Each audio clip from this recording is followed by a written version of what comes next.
It's an incredible setup here, incredible matchmaking, incredible storytelling. Oh, you had to come here.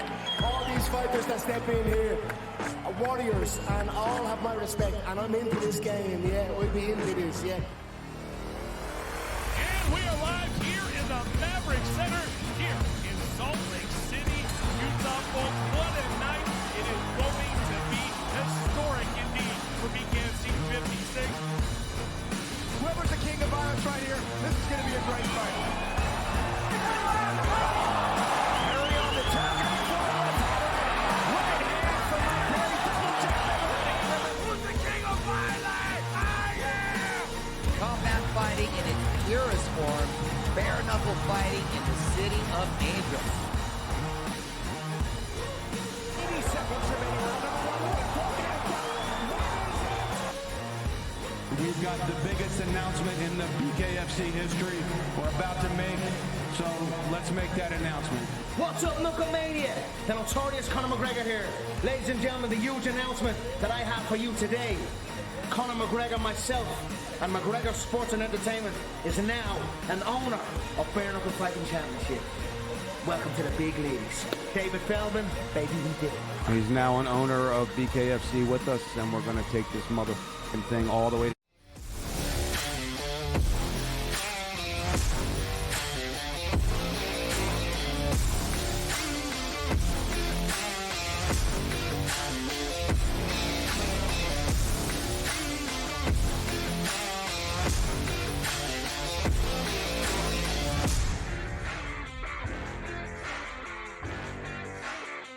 Welcome to SportsGrid. It's in-game live primetime. I'm Dave Sharapan, and yes, I'm in the left side of your screen hosting tonight.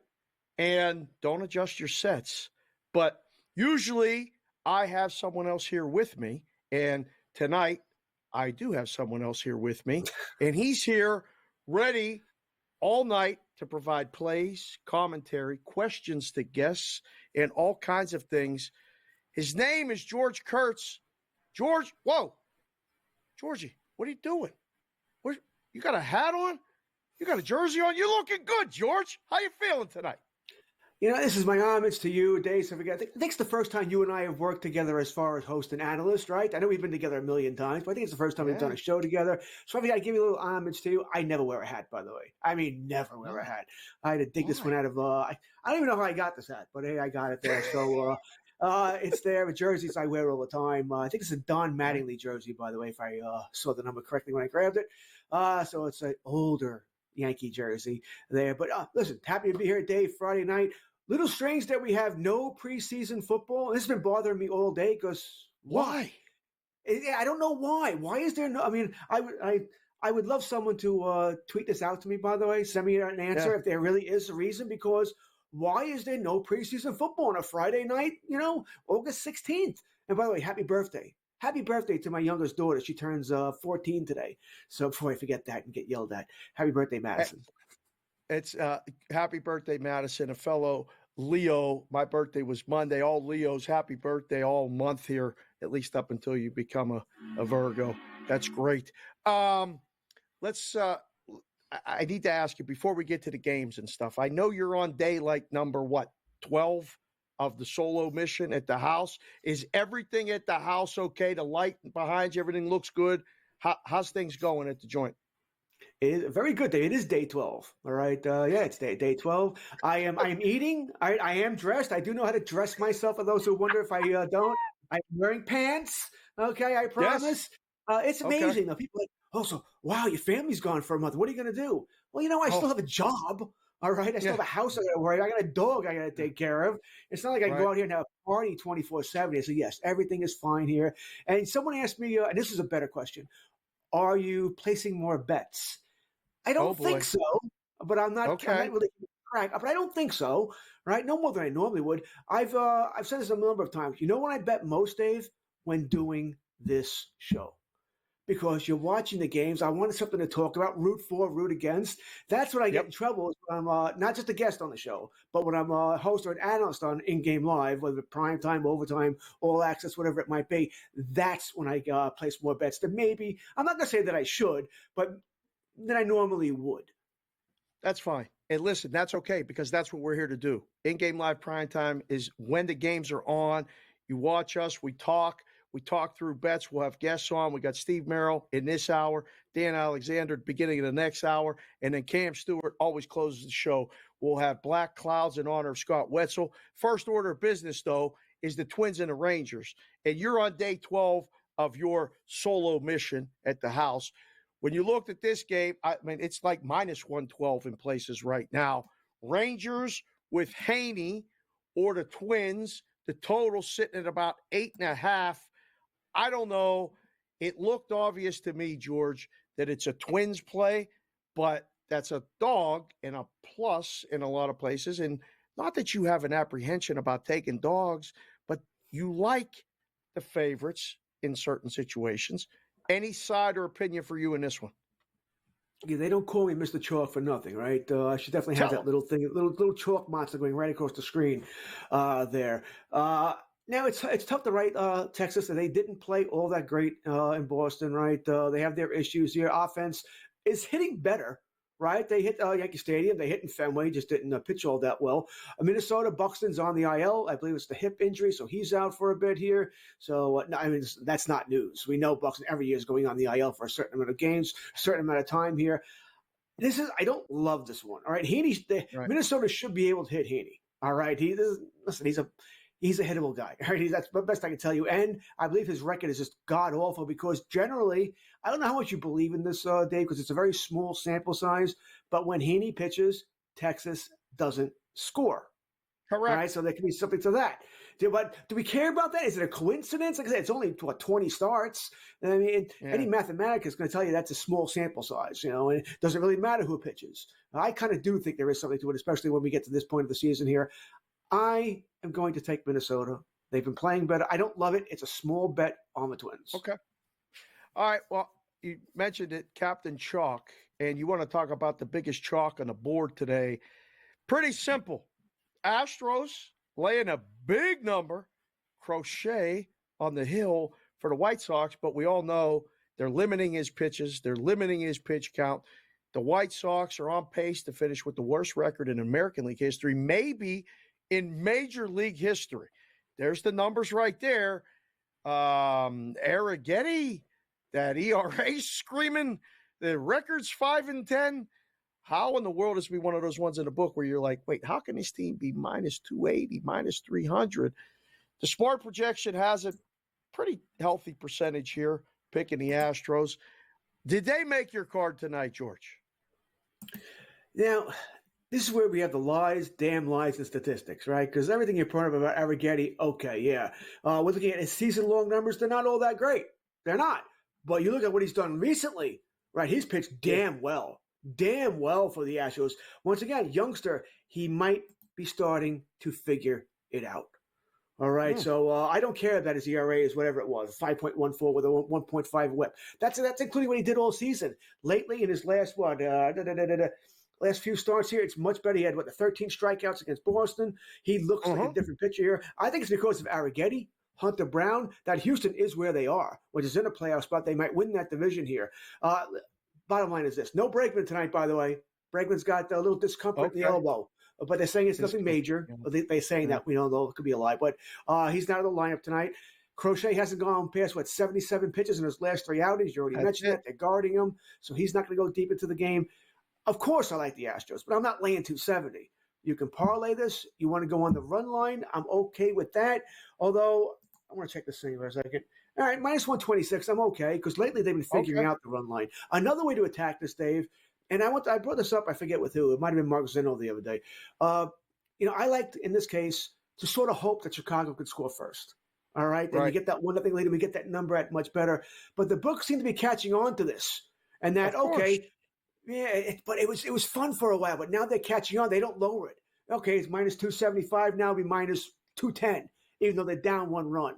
It's frustrating me of late, Dave, because now I would need Chicago to score 2 runs, to go up 2-0.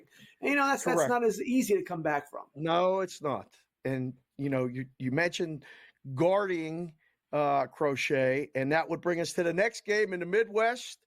Guardians, Brewers, interleague matchup. The number tells you it's a dead pick 'em. It's flipping right now. I got my odds screen up. The Brewers were small favorites. Now the Guardians are small favorites. Got guys watching, fans of the show, the Shrew, the Bomber, they're friends of mine, Cleveland guys. This one against Savali for me seems like the easy play. Let me get some Guardians. I think over. It might be over, hopefully by the 6th or the 7th. That's the best play in the game for me. What say you, George, with a minute to go? You just hit my favorite play, the over. It's over 8 right now, even money. So that's where I'm going with this as well. Gavin Williams pitching better of late, but still he's been so-so. Savali, they're hittable here. Kristen Yelich, by the way, we found out earlier today, he ain't coming back this year. Right? He's going to have that back surgery, so he is done for Milwaukee. Shame. They weren't going to go far in the playoffs with or without Kristen Yelich. At least not in my opinion here. But yes, I'm with you. Give me the over in this game, my favorite play. I probably lean towards the Guardians, but don't love it. Buckle up, boys and girls. We're going to be here for the next 2 hours right here on InGame Live Primetime on the Grid.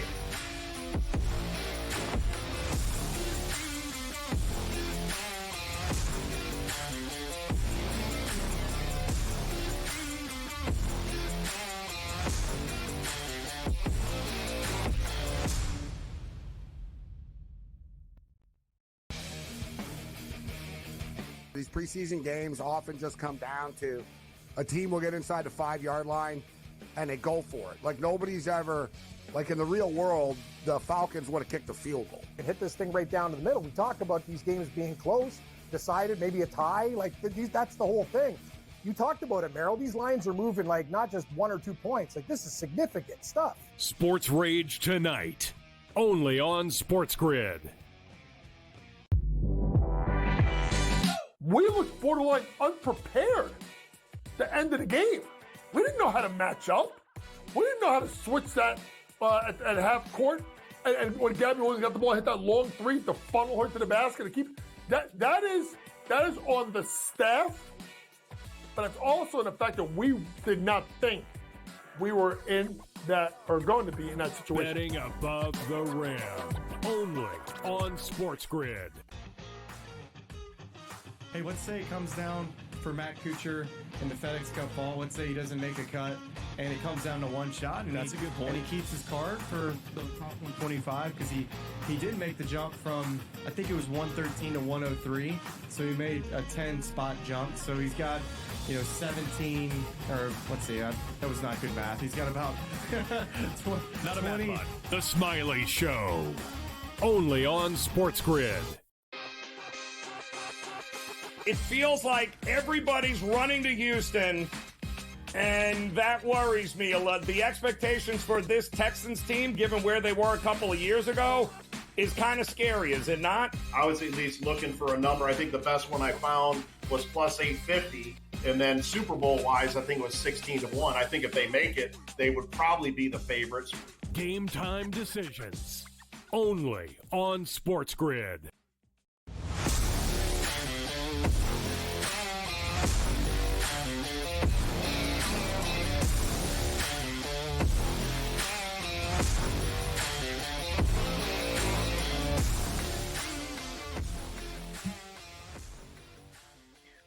Welcome back to InGame Live Primetime. Do not adjust your sets. I'm in the host role in seat number 1 on the left with me. And don't adjust your sets here. It's George Kurtz in a hat, in a jersey, changing the game, George. Great stuff. We got to get to this game right now because it's getting ready to start. Dodgers, Cardinals. You remember the days of like Tom Niedenfuhr, Jack Clark, Ozzie Smith. Oh, my goodness, these teams battled in the past. But they're battling tonight. And 2 guys named Robolewski and Mikolas are pitching. Michaelis. I don't know how to say it. I know this. When do you ever get the Dodgers at this cheap price? And it looks so obvious. I don't know, George. I don't like it. I'm not crazy about the game. We'll watch it on InGame Live right here. We'll watch the lines adjust. But pregame, you got any strong, lean, side, total, prop, anything? Yeah, I got a lot in this game. Take your choice here. I'm on the Dodgers. You said it, 134. I'm going to take it. I can't pass it up. I can't. Am I an idiot? Maybe, but it's just too easy here. I'm going to take the. I didn't take the run line here. Usually, I take the run line with the Dodgers, but I didn't take it here. Although I don't mind that either. I think the Dodgers do win the game, and how can we not take the over? All right, 9.5. I think both teams score runs here. And by the way, you mentioned props. Total base props. Take your choice here. You want to go Ohtani? You want to go Betts, Freeman? I think these are all in play here. I took 2 of them. I have an Ohtani home run prop as well in this game. So I am all over this game. I want to see runs. I want to see a lot of runs here, and I think we'll get them. Mikolas is someone. I mean, what's a great start for Mikolas? What they consider a quality start nowadays? 6 innings, 3 runs. That's a great start for him. He'll give up 4 runs in 5+ innings, and I don't know what we're going to get out of the Dodgers starting staff. He's not going to go deep into the game. We'll get that bullpen, and that's the Dodgers' Achilles heel. So this is a game where you might even be able, if we don't get runs early, be able to attack the in-game number, and we'll go after the Dodgers bullpen. Not like the St. Louis bullpen's locked down either, by the way. For sure. Yeah, we got to keep an eye on the stuff in game. And like one of the fun things that we do here on the show is we look at the slate live, like while we're going on. And I wore the Pirates stuff trying to end the losing streak. And when the Pirates score the rest of the night, Vincenzo's going to fire off the goal horn because we don't have a bat and a crack at a bat. So the Pirates just took the lead 3-2 in the top of the 6th.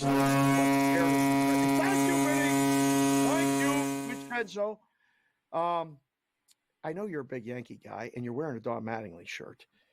The Yankees are winning 2-0 here in the 6th. Surprised that it's this low scoring at this point, George? The Yankees really, they don't hit well with runners in scoring position. They don't hit well unless his name is Judge or Soto.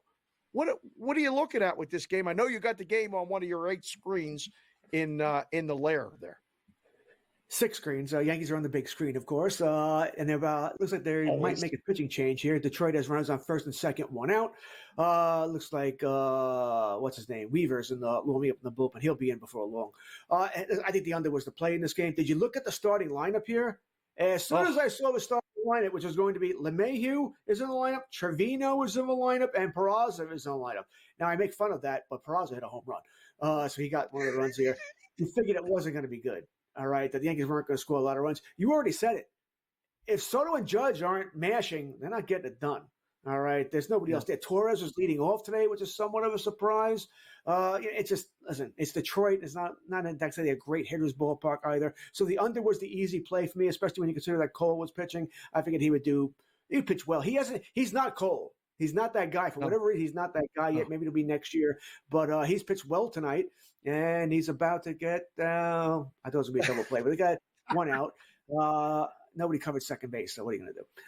So they get 1 out. Fundamentals. I don't know. When I say there was a grapple up the middle, I can't tell if Torres was going for it too, if he should have gone to second. So I don't know if it's really Torres' fault here. It's Torres' fault. They would not double play anyway, but it's Torres has to know where Volpe is. Volpe is right there. And whatever, you get the out here. It's just first and third 2 outs, so it may not be a big thing. But let's go from Detroit. Under is play for the Yankees. Let's go from Detroit to Philadelphia. And the Phillies, the other night we were on, and Schwarber hit a grand slam and kind of turned the momentum for the Phillies. They win that game. Wheeler does Wheeler things yesterday. Tremendous. Tonight, they're winning 2-0 in the, let me see here, click refresh, in the bottom of the 5th. This price was the same price as the Astros. So I know they're either a parlay piece or they're involved somehow on the George Kurtz Captain Chalk card. What do you got in the Phillies game? What are you looking at? The in-game total 6.5. And I don't think they're going to get there. Just looking at it right now. What do you say? This was the parlay piece, by the way. You nailed it correctly with Houston. So it looks like we're doing pretty well here. I'm that guy, and Joe Ranieri will back me up on this. I keep betting against Corbin. I keep betting against Hendricks in Chicago. And it really hasn't gone as well as it should. Even tonight, Corbin's pitched decent, right? It's only 2-0 here. So Corbin has not pitched poorly in this game. But, yeah, I'm on Philadelphia. It's locked now for whatever reason. And I'm watching the game. I don't see anything going on. But it is locked. Maybe I'm behind a little bit. Something's about to happen. Well, it can only be good news because Philadelphia is up. So sometimes we are behind here. But no, there's nothing going on. I don't know why the price changed. But it's down to I thought he hit a home run, but no. It was minus 1,200 or so. It's amazing. They're 2 runs. They're up 2-0, yet it was minus 1,200 2 minutes ago. Now it's minus 1,000. Well, so the books don't think that Washington has any chance in hell of coming back. No, despite Sam Yarnell's pleas and efforts to make people national fans here at the network, it's not happening. And the books know this too. It's going to take a lot for the Nationals to come back. I'm out in the desert in Vegas, but I've been watching the Diamondbacks game from the beginning. It's 2-1 in the bottom of 6th in Tampa. Really well-pitched game by Nelson tonight. Like, he is – I've been so impressed with what he's been able to do. What do you think, George? We've got 30 seconds, really 20, to get us out of here on time. Keeping an eye on this one at all? Yeah, it's on one of the screens here, mainly because I had money on Arizona here. Ryan Pepio returned from the IL to start tonight for Tampa Bay. Thought he would get roughed up a little bit more. They had a chance to really go up big in the first inning. Probably didn't take advantage of it. There you go.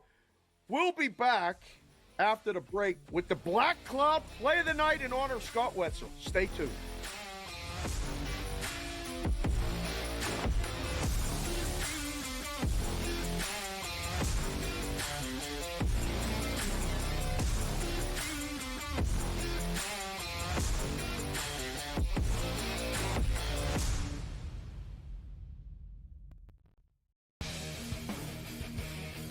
These preseason games often just come down to a team will get inside the 5-yard line and they go for it. Like, nobody's ever, like in the real world, the Falcons would have kicked a field goal. And hit this thing right down to the middle. We talk about these games being close, decided, maybe a tie. Like, that's the whole thing. You talked about it, Merrill. These lines are moving like not just 1 or 2 points. Like, this is significant stuff. Sports Rage tonight, only on SportsGrid. We looked borderline unprepared to end of the game. We didn't know how to match up. We didn't know how to switch that at half court. And when Gabby Williams got the ball, hit that long three to funnel her to the basket to keep that is on the staff, but it's also in the fact that we did not think we were in that or going to be in that situation. Betting above the rim, only on SportsGrid. Hey, let's say it comes down for Matt Kuchar in the FedEx Cup ball. Let's say he doesn't make a cut, and it comes down to one shot. And that's a good point. And he keeps his card for the top 125 because he did make the jump from, I think it was 113 to 103. So he made a 10-spot jump. So he's got, 17, or let's see, that was not good math. He's got about Not a math bot. The Smiley Show, only on SportsGrid. It feels like everybody's running to Houston, and that worries me a lot. The expectations for this Texans team, given where they were a couple of years ago, is kind of scary, is it not? I was at least looking for a number. I think the best one I found was plus 850. And then Super Bowl-wise, I think it was 16-1. I think if they make it, they would probably be the favorites.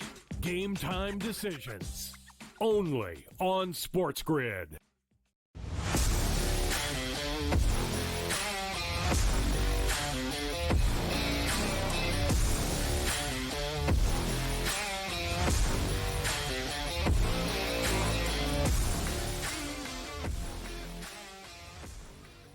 Welcome back to SportsGrid. In-game live prime time. I'm Dave Sharapan and George Kurtz here in uniform and ready. And who's not here, our guy Scotty Wetzel. Shout out to him. This segment, you guys are familiar with it if you've watched the show before. It's the bet that you really feel can't lose. And he calls it the Black Cloud. Vinny, hit it.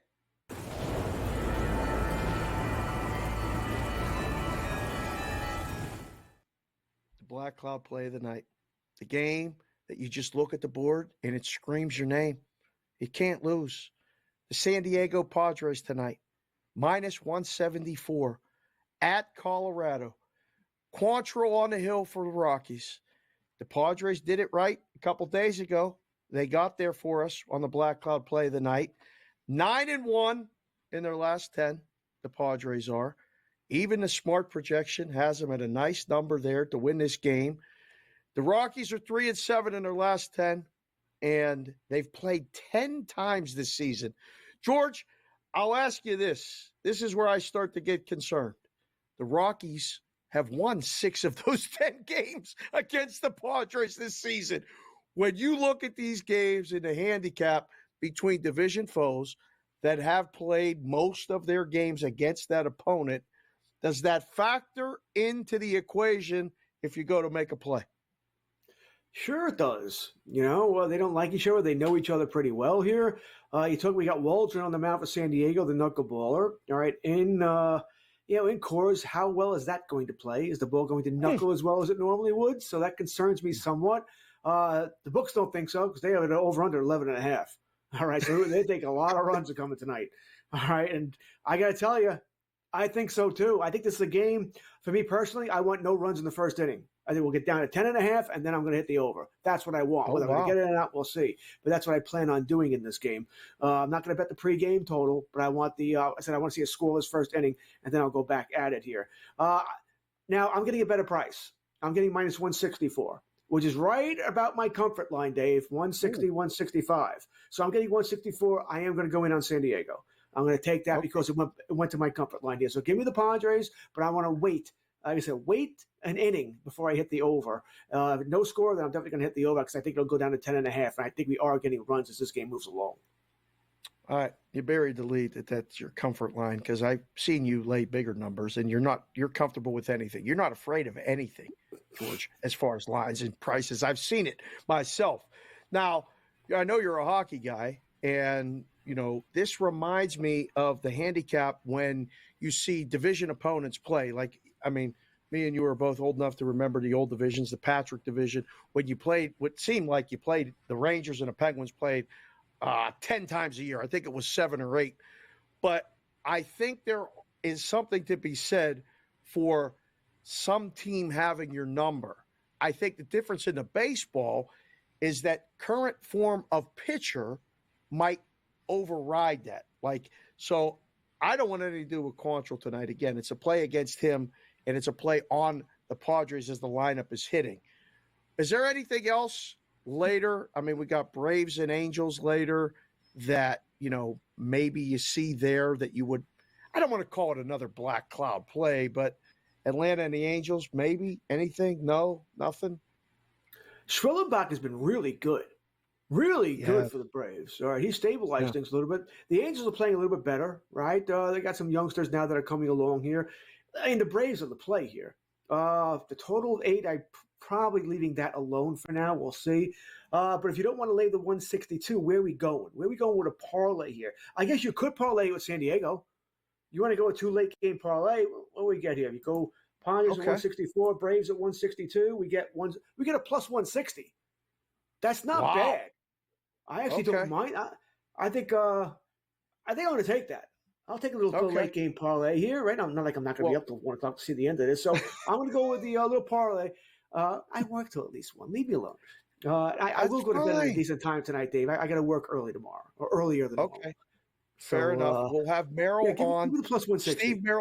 Steve Merrill's coming up next segment. If you want to pause and wait and get confirmation from Merrill, what he's looking at in the late slate, there's only 2 games left that aren't going on. It's in-game live while all the games are going on. We're looking at plays. We're looking at things. We got nice graphics. The boys are all working their magic right there. There's the full slate of games. The Yankees are still winning 2-0. So nothing changed there, George. Don't change that hat. Leave everything the same. We'll be right back after this break on InGame Live Prime.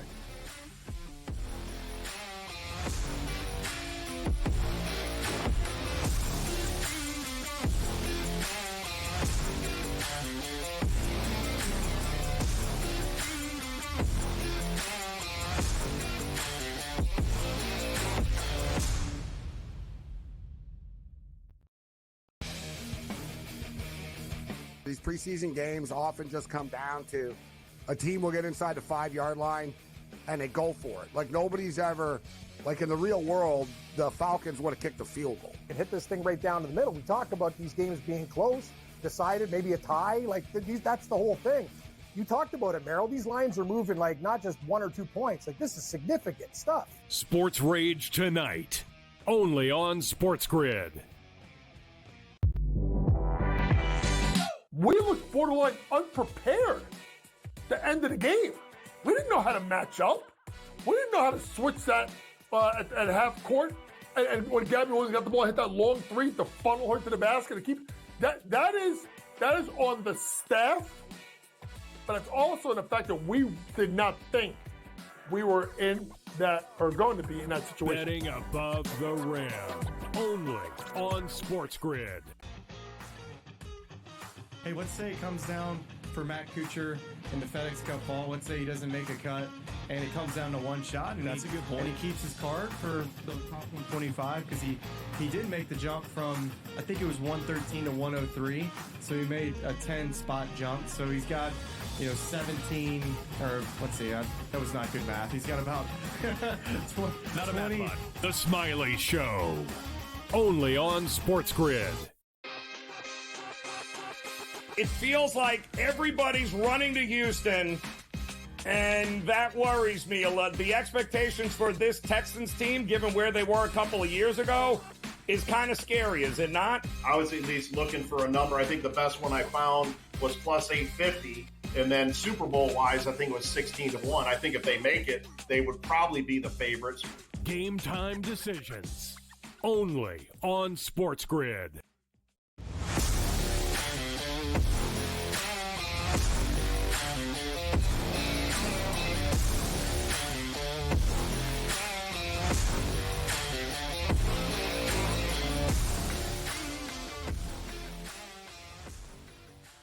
All right, we're back. In-game live primetime right here on SportsGrid, where apparently it is smarter to be on SportsGrid. Download the app, watch us on there, watch us wherever you get, the feed, the shows.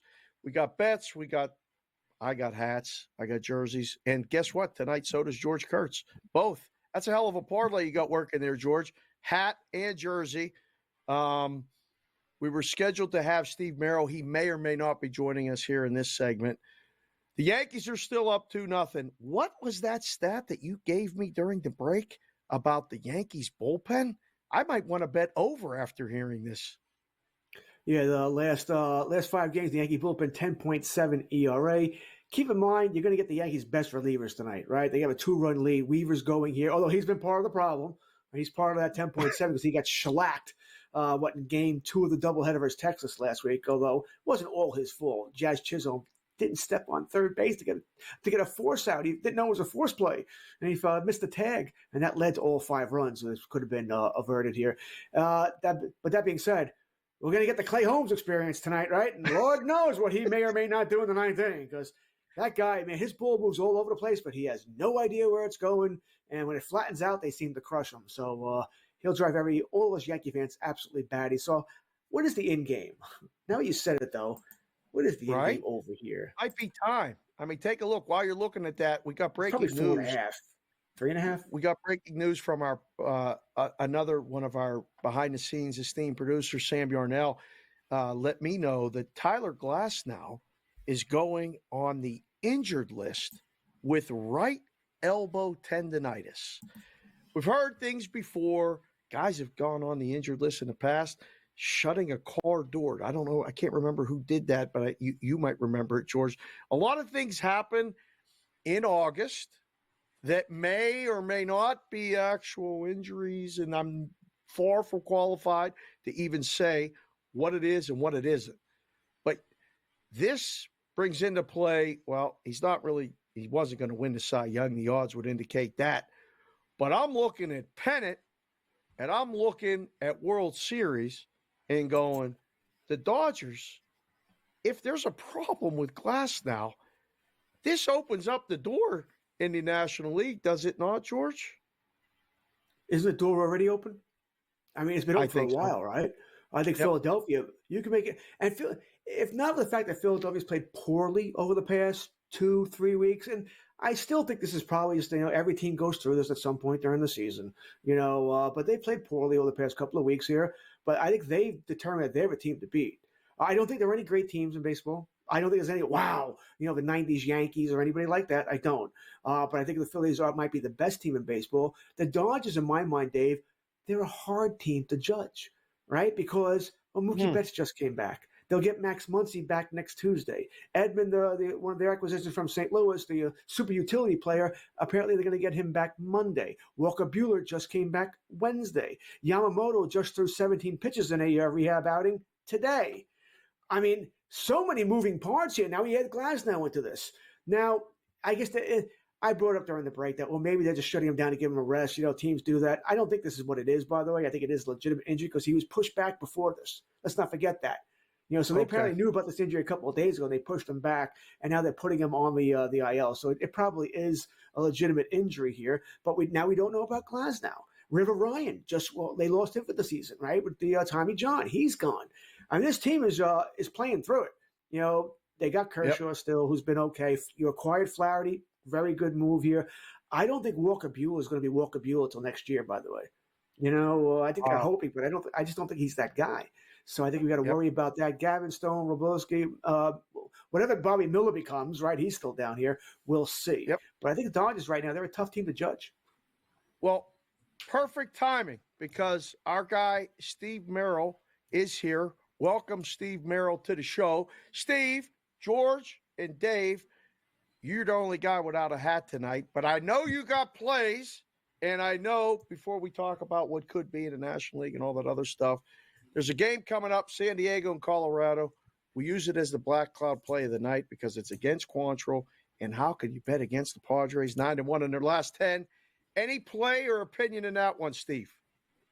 Well, first of all, I've got about half the hats behind me, as you know, Dave, so I can always, at moment's notice, you can see it. There we go. Actually got a William Mary baseball cap in the front center back there. But the Padres are a team that I thought had underperformed for a good part of the season, but had side. And we started to see it the last couple of months. But not only are they 9-1 their last 10, they're 17-3 their last 20. Excellent current form. The Rockies have been one of the worst teams all season. Now, we all know Colorado is a much better home team, and there is something to that because this roster is made for the thin air and altitude. But Padres are passed for me in this game minus $1.60. That's the only way I would play it. One thing I'll point out too, Dave, real quick, is that Friday road favorites, that's the most profitable angle of the week, is game one Friday road favorites. And it makes so much sense because it's usually the first game, obviously. The majority of the games are on Friday, start the series. And I think it makes sense that the better team doesn't overlook the weaker team in game one. And then on top of that, we get a discounted price because, home field, you're batting bottom of the ninth. That's about the only edge. So this is an angle I like, and I think San Diego qualifies tonight. Volpe just dropped a pop fly. I mean, if this cost me my over, I ain't going to be ticked, by the way. This leads to a big inning here. Steve, you see, this is my homage to Dave, by the way, since I don't get a chance to work with Dave all that much. I'll wear a hat in Jersey. We just talked about, if you didn't hear it, by the way, Steve, Tyler Glasnow, the Dodgers placed him on the IL, elbow tendonitis here. Mm-hmm. They have so many injuries. Guys seem like they're coming in, coming out of the Dodgers lineup all season long here. Do you still consider them, or how long have you not considered them the favorite in the National League? And if not them, is it the Phillies? Is it somebody else? Who's coming out of the National League? Postseason, as you know, George, is so different than regular season. I mean, the Dodgers have so many stars that they can kind of muscle through these injuries and still win %. But it comes down to a three-man pitching rotation in the postseason. And hard to imagine anybody in baseball, to be honest, has probably a better top three than the Phillies. So I think it probably is Philadelphia, the team to beat. And I like the fact that they slumped a little bit the last few weeks because we all knew they were due for a regression after that monster start for the first few months. And don't look now, but they're starting to turn things around. Back-to-back high-scoring games the last two nights. They're taking on, once upon a time, my Washington Nationals this evening. I think the Nats are catching them at a bad time this weekend. Yeah. You talked about that road favorite thing and the first game of a series. And tonight, all those things apply out in Anaheim, where the Braves are playing the Angels. And, I mean, it looks really easy, Steve. Is this like one of those, like, don't overthink it? You make your play on the Braves and you just move on. The smart projection here has them as a pretty big percentage to win. What do you think about this one, if you have anything at all? Well, the problem is the Braves have been very mediocre. 10-10 their last 20, 4-6 their last 10, 13 and 17 their last 30. You know, they're not catching the Phillies, and we all know Acuna went out. Soler was picked up in 2021. They won the World Series. It doesn't look like that same spark is going to happen this year. With that said, though, this is still a team that's 7 games above 500. They tied for a wild card spot right now.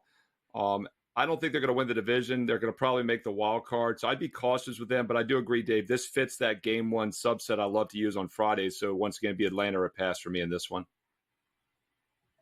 All right, going back to some futures here. National League, American League West. All right, talk to me about. I mean, Seattle destroys the Mets last weekend, right? Then they barely show up against Detroit this week. Please just don't tell me Houston's going to win that division. I just can't take that.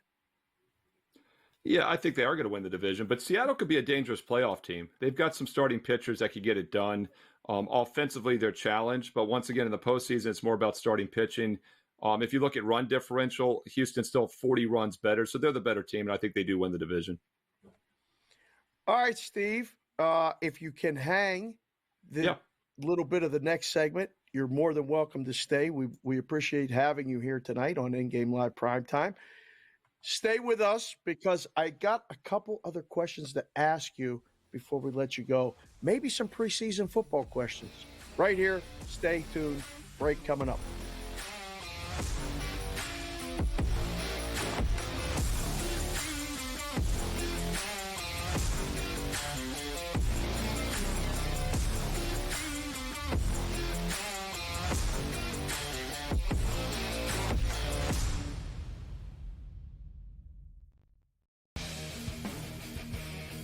These preseason games often just come down to get inside the 5-yard line and they go for it. Like nobody's ever, like in the real world, the Falcons would have kicked a field goal. And hit this thing right down to the middle. We talk about these games being close, decided, maybe a tie. Like that's the whole thing.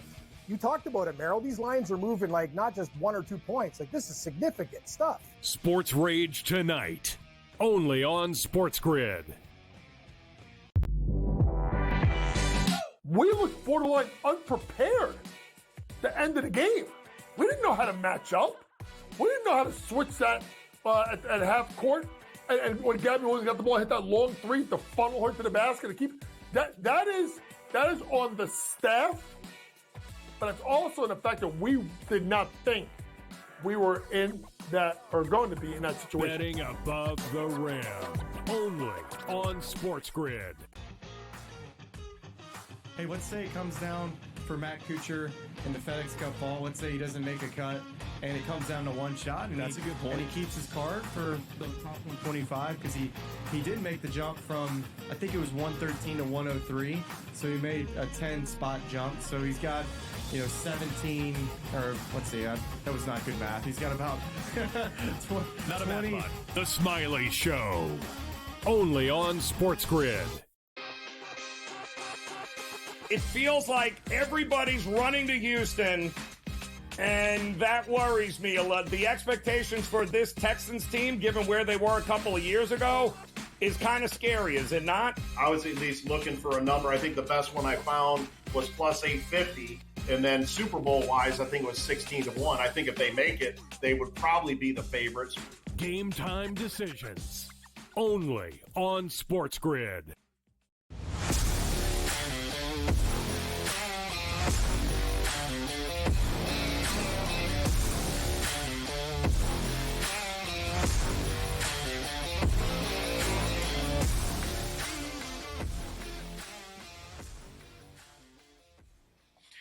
All right, we're back here on InGame Live Primetime right here on SportsGrid. Me and George Kurtz are here, and to use the line from A Bronx Tale, Steve came in, and now you can't leave. He's staying. We're going to talk some more baseball right now. You can't leave, Steve, because we talked about the National League and Glasnow being hurt, and you talked about the Phillies. What about the American League? When you look at the futures of the pennant, I mean, right now, tonight, the Orioles and the Red Sox are locked in a battle. The Yankees are just cruising along in a very nondescript, low-scoring game, 2-0, but waiting for that bullpen to come in and maybe give up some runs. I think the American League is pretty wide open. I don't know who has the best rotation in the American League. What say you? Well, I think tonight's interesting because Garrett Cole could be the X factor in this entire discussion. A healthy Class A Garrett Cole, like we've seen in years, makes that Yankee rotation a lot stronger. But he's been very up and down so far this season after coming back a few months ago. In fact, he entered tonight's game 9 starts, 4.7 ERA, 1.41 WHIP, below average numbers, especially for him. But as you guys just said, a 2-0 lead for the Yankees tonight. So he's been better on the mound this evening. We also have another guy, Burns, going for Baltimore tonight, 8-4 early in that game. So I haven't looked at that game yet, but I'm assuming Burns got lit up in it. And I think the Orioles are a talented team. They have the deepest farm system. They still have as much talent coming up from AAA the next few years, but I just don't know about that pitching rotation for Baltimore. I think the Yankees are probably the team in that division. And Cleveland's got the best bullpen in baseball maybe all year. Now, their starting pitching's okay, but their bullpen's been fantastic. They're going to be dangerous for that reason. And the Houston Astros, they've just been there and done that. George asked before the break who wins that division. Keep in mind, Houston started 7-19 this season. They have quietly gone, I believe, is it 58-36 which would be like the best record in baseball. So Houston's going to be very dangerous, and that might be we might be overthinking this. It might be the Astros once again. Anybody but Houston. For the love of God, anybody but Houston. We all feel that way. Can't take that team. Well, the person who just hit a long home run to center field here will be a topic of my next conversation. Judge puts one out, by the way. So another home run for Aaron Judge. Can Bobby Witt catch him for MVP, Steve? That's simple. Can he catch him?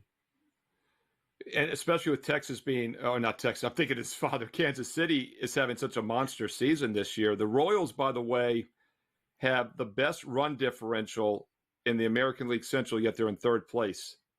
They have the third best run differential in the entire American League, and they're in third place in their own division. I just don't know if people feel like Kansas City's a good team, even though they are. They're a playoff caliber team. They're tied for a wild card spot. I think for that reason, Witt has a lot of potential and chance to do so. But once again, Judge is a big name. He's a big market guy. I would say it's his to lose at this point. All right, we've done enough Yankee talk. Let's talk about the other team in New York. And I know, Vinny is a Mets fan. I know there are people that are Mets fans. And I know there are people that are trying to decide if the Mets are actually even going to make the playoffs, if they're for real, if they're any kind of threat. Steve, where do you put the Mets in the rankings as far as, the National League, a real threat to make the playoffs, a real threat to do damage in the playoffs if they do make it? The Mets are a good offensive team for most of this season. I just don't know if they have the pitching to do any damage in the postseason if they make it, like you said, Dave. I believe currently they are 2 games out of that last wild card spot, so they are on the outside looking in right now. They underachieved for a good amount of the season. Then they had the Grimace catalyst. It wasn't really Grimace, though. It was that altercation in the clubhouse as well. They went on that nice run. They have been a good offensive team all year, so that wasn't a shock. But it looks like they're starting to regress a little bit here in recent weeks. I'd say it's 50-50 if they make the postseason. They're 16-14 their last 30. They're 9-11 their last 20. This is kind of probably be the team to watch in the last week of the regular season. I think of all the teams fighting for playoff spots, it's going to come down to the last week, whether the Mets make it or not. Regardless, I don't think they do any damage in the postseason. Phillies, Braves, Brewers, Dodgers, I'd have them all ahead of them.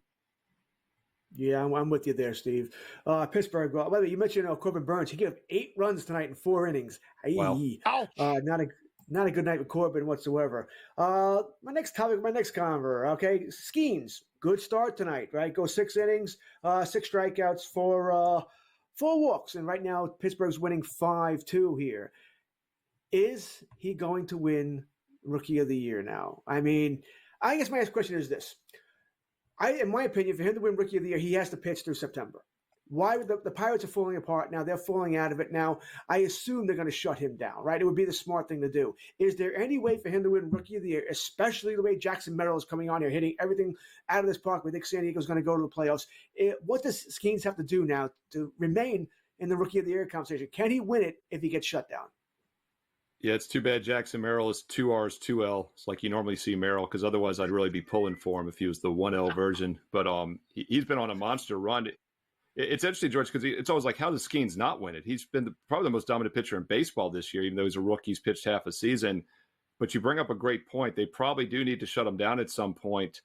And it was such a crazy line tonight. They're a slight favorite with Skeens. Oh, that's an easy pick. Although you got to take the Pirates, who have lost 12 out of 13 and 10 straight as a favorite. Conflicted. The sharp money was actually on the under 7. It went down to 6.5 in some spots. It was 3-2 a minute ago, and now you mentioned it's 5-2, so it's going to land right on the number probably. Skeens is Cy Young, Rookie of the Year, everything you want in my category, but I don't know if he'll have enough starts, like you said, to qualify for as far as the voters are concerned. All right, before we let you go, I got to ask the obligatory football question. There's no preseason football tonight. George is on a mission to figure out why on a Friday night on August 16th. Yeah, I was surprised there's no by that. preseason football, right? Everyone is. But what have you been surprised about? Storyline, things like this, line movement, anything in the preseason that we should be looking at before the games are played tomorrow? Yeah, I've been treading really lightly. I actually haven't released a play yet at wagertalk.com in the preseason. The 3-week preseason makes it so much tougher now because not every game's a dress rehearsal tomorrow like it should be. I think that's why, Dave, they put all the games on Saturday because this is usually the dress rehearsal week, the second to last week. Pittsburgh, Buffalo, Pittsburgh. My 2 classmates from William Mary in the 90s go at it tomorrow.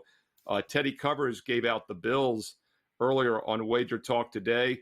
I believe it was 5.5. It's now down to 1. So this is what we're dealing with some of these line moves in the NFL. It's just crazy. Yeah, the line moves in the NFL.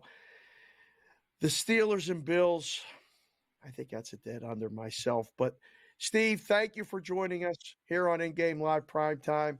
Have a great weekend, sir, and go Yankees. Thank you, boys.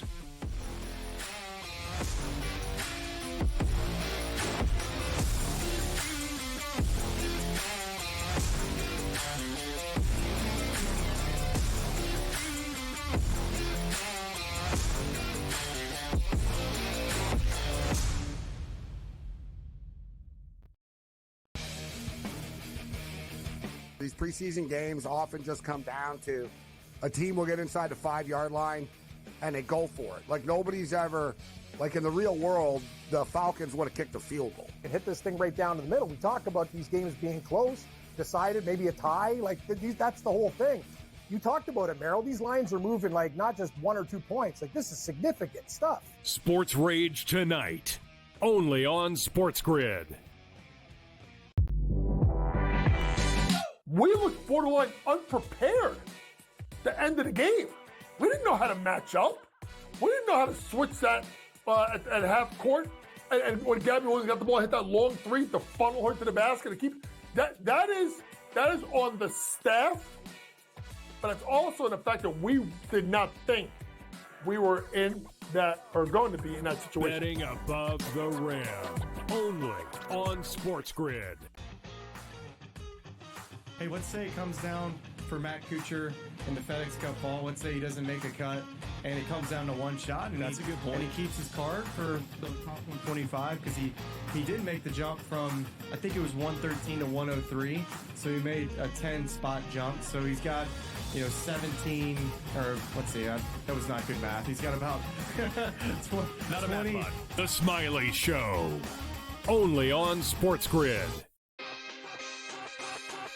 It feels like everybody's running to Houston, and that worries me a lot. The expectations for this Texans team, given where they were a couple of years ago, is kind of scary, is it not? I was at least looking for a number. I think the best one I found was plus 850.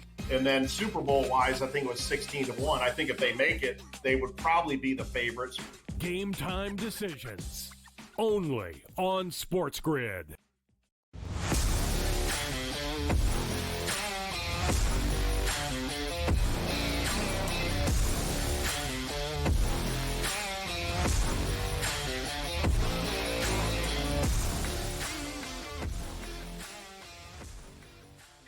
Welcome back. It's InGame Live Primetime right here on the grid. Dave Sharapan here, George Kurtz with me. George, let's take a minute here and update the board, the live slate baseball board. I got the scores right here. It's 2-0 Phillies in the top of the 7th over the Nationals. It's 5-2 Buccos. This is working. Old school Pirates on top, and we are family uniform below. Yankees lead the Tigers off the Judge home run, 3-0 in the bottom of the 8th. The Royals are up 3-1, middle of the 7th. This Royals team won't go away. They keep doing it. Diamondbacks holding on to a 2-1 lead. The bullpen's doing what they do in Tampa. the Red Sox are just 8-4. You said, what was Burns' line tonight? What did he do? 4 innings, 8 runs. Not good. That's really what he did. Not good. There's got to be concern in Baltimore, especially if you're holding the Baltimore to win the AL East ticket, if you're holding the Baltimore to win the American League pennant ticket. The season has long stretches. I mean, there's, ups and downs, but Baltimore is one of the best teams. But if Burns isn't doing it, that's going to be trouble for them. It was it's Fenway. I'm not gonna explode on Burns. That's yet. fine. No. They're in Baltimore tonight. They're in Baltimore tonight. It's okay. Now I'm a little bit more upset now. A little bit more. Be concerned. I thought Baltimore made a huge mistake, by the way. The Yankees also, and not getting another starting pitcher. I know they got Eflin, but I think they needed another one. I'm not just saying for the regular season. Okay, who cares? But if you want to compete in the playoffs, you want to go to the World Series, you want to win the World Series, are you really doing that with Burns and prayers? I mean, even Eflin, what is he? Grayson Rodriguez, what is he? They were, and your bullpen's not good. Yeah, so it was strange for me that they didn't get that they didn't make a bigger move. Baltimore, I thought should have been on Snell. I thought they should with their farm system, and they can't play all these guys in the farm system, right? They can't play them all. Yet the big move was Trevor Rogers. Really, Trevor freaking Rogers was your big move here? I thought they gave up or they played their hand badly, and I thought they gave up a golden chance here because I think as Steve Merrill said, there's no great team in the American League. No great team. Yankees aren't great. There really isn't. Right. If you go get Snell, you build a postseason rotation that is probably the best, whoever you put him behind and even number ones with. Speaking of ones, Minnesota and Texas tied 1-1 after 3. We're in the bottom of the third there. The Brewers are up 3-0 against the Guardians in the top of the third. The White Sox, you got your wish. The White Sox are up 3-0 at Houston in the bottom of the third. I mean, they just scored 1 run. There you go. That's what we wanted, though. Plus 125 on the Astros. Plus 125. Jump in on the. I mean, I do. Close, the White Sox bullpen is terrible. It's terrible. Terrible. This is what we want. We go from minus 275 plus 124. This is exactly what we wanted. A $3 change. Exactly. Dodgers and Cardinals tied 2-2, bottom of third. So on our way to a nice over there. Let's click refresh. We got the in-game total 10.5. I don't think they're done scoring tonight in that one, so that's probably a play we'll keep an eye on. And then Padres and Rockies, no score in the first inning. You got to get through this first inning, George, with no score to get that total down. They got 2 guys on and 1 out, so I know you're watching it. We'll have Dan Alexander coming on next segment, and we're going to talk some football with him. He's an Eagles guy. I can't wait to get into the NFC East. And, I know you're a Cowboy guy. Do you feel any better today about your Cowboys than you did yesterday, George? I mean, not just yelling about Jerry Jones, but they lost another offensive lineman. Not one of the top guys, but their depth is just not there. I said, if any of those starters goes down, Dave, they're going to be calling you and I to block. All right, so it's a concern. My days of blocking was never any fun. I really didn't like it. I had to do it when I was a kid. I mean, the odds weren't really adjusted. There's the NFC East division odds right there. Eagles are pretty clear favorite. Cowboys right there. And then it's 2 also rans. The Commanders 11-1, 16-1 for the Giants. I don't know. We'll get into it with Dan, when we come back. And George, save up a good question or two for anyone else in the NFC other than San Francisco, because I'm curious what he's going to say. We'll have that, more, all coming up here. Stay with us. In-game live primetime, Friday night on the Grid.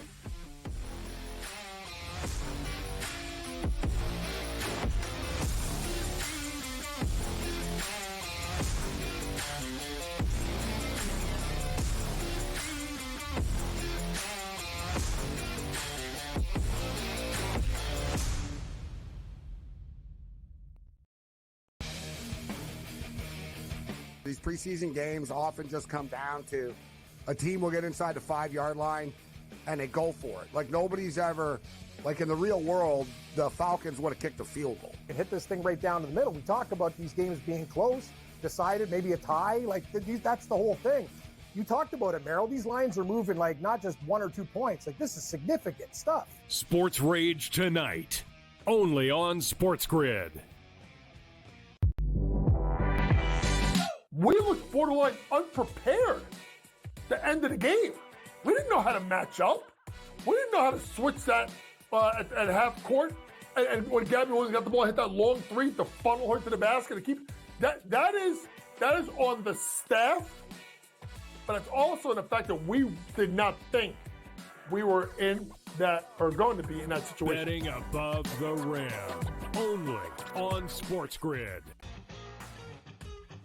Hey, let's say it comes down for Matt Kuchar in the FedEx Cup ball. Let's say he doesn't make a cut, and it comes down to one shot. And that's a good point. And he keeps his card for the top 125 because he did make the jump from, I think it was 113 to 103.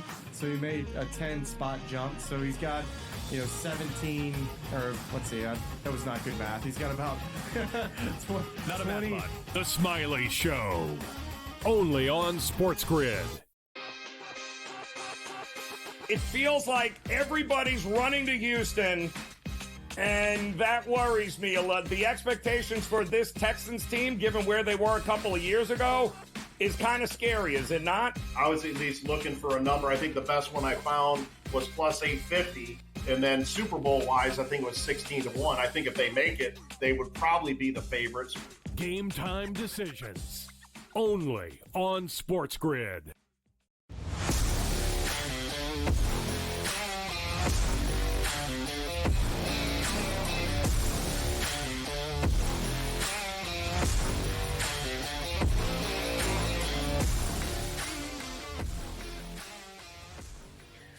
Welcome back, InGame Live Primetime. Hour number 2, right here tonight with me, Dave Sharapan, and George Kurtz in the analyst role with a hat and a jersey. George, I hope we don't get in trouble. It's been a great show so far, and the Rays just went ahead of the Diamondbacks 3-2. That's baseball update. We got a guest coming on right now. Dear friend of mine, a fellow Leo brother, a fellow PA guy who's living out in L.A. right now, Dan Alexander. They call him Newbie. He's at Newbie Talks on all socials, Instagram, the X, all of it. Dan, looking good, feeling good. What's up, brother? How's Friday night going so far for you?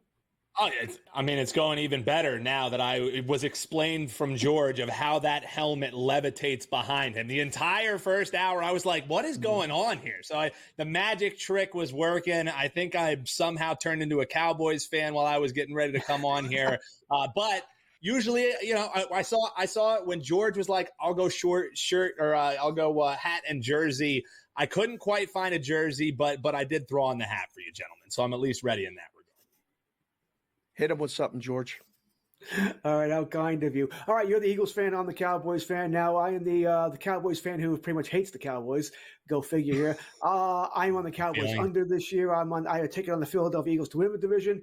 You and I both know it's been 20 years since a team has won this division in back-to-back seasons, right? If it's just a weird little stat here. I'm not going to ask you the Eagles. I'm not going to ask you a Cowboy question. Some people think that the Commanders might actually be the team that I guess dethrones both the Eagles and Cowboys this year. How are you feeling about the Commanders? Is Daniels the answer to all their questions? And is he the answer this year? I mean, if the answer is how can they suck less, then Jaden Daniels certainly is the answer there, man. Because I don't think he's going to come in and completely change things around, but there's buzz around this guy in the preseason. He didn't look too bad. I think he adds a little bit of a dynamic that team has been missing for quite some time, and that's a quarterback who can make things happen when they don't really have anything else going on, who can levitate or bring up the play of some other players, and you haven't really seen that from a Washington Commanders quarterback. Now, am I going to run out and bet they're 11-1 to win the division?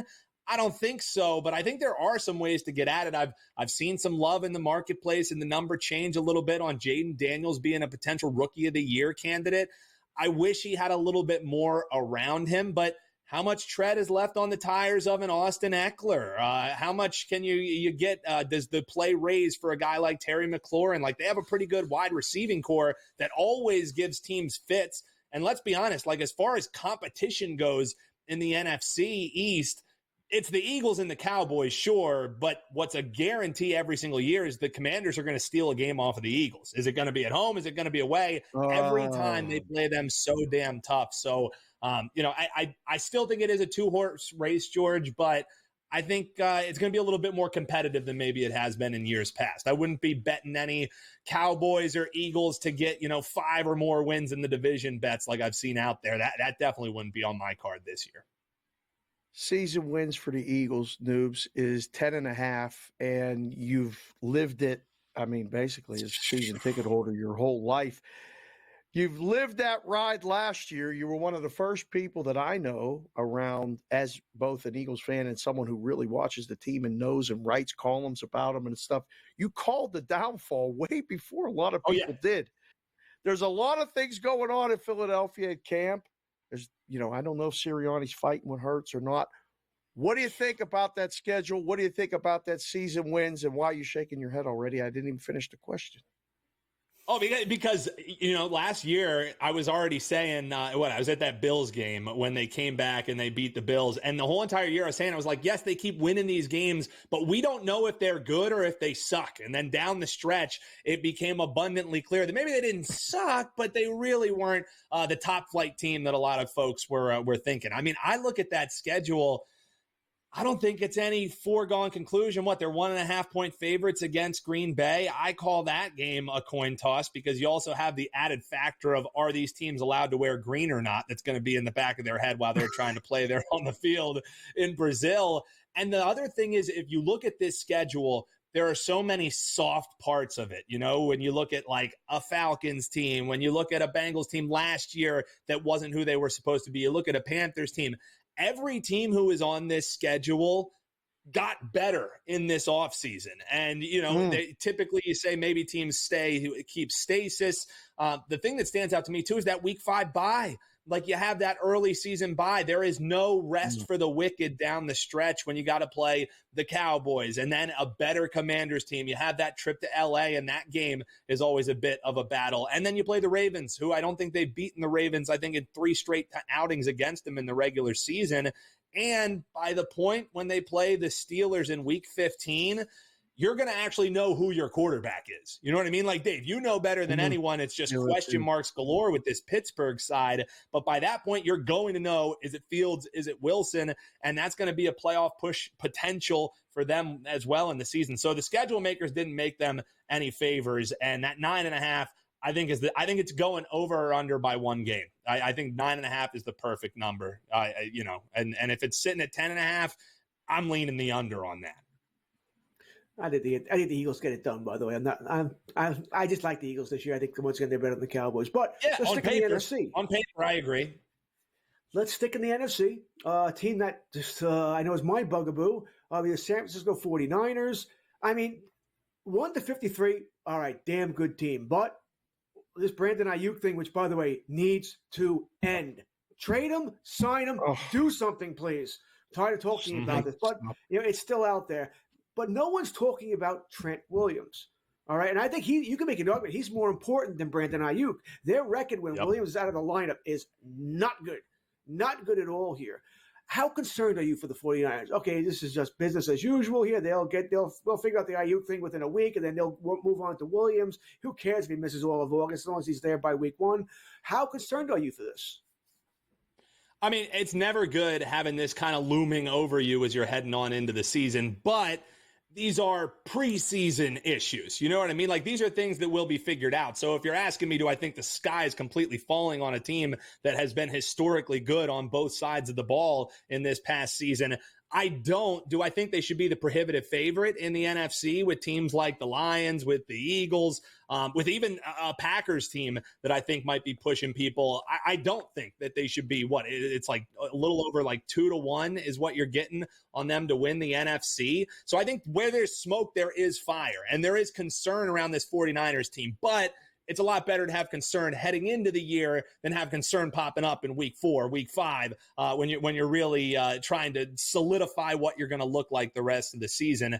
And I'm with you. Like, I think there is an issue with the Ayuk thing, but as you eloquently said, you got to figure out what's going on in the trenches well before you worry about what's happening on the outside, because they have enough skill players to go around. Christian McCaffrey, as long as his injury comes along, yes, they've been bitten by the injury bug, but again, this is preseason injury bug. It's not heading into the year. It's not like you've heard guys who are going to be out the entire year. I mean, the preseason, you guys know. I mean, it's a joke, the way that the NFL has drawn this up here. What matters way more is this in the team practices where they're playing off against each other.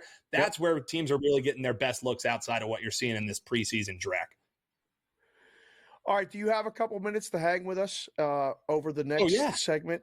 Because we got a couple best bets that I want to get to, and we're going to go to the AFC because this one might be a bit of a surprise. I wasn't expecting it, and when I saw it, I was like, did Newbie really start to look at the AFC East? Like, what are you doing, sir?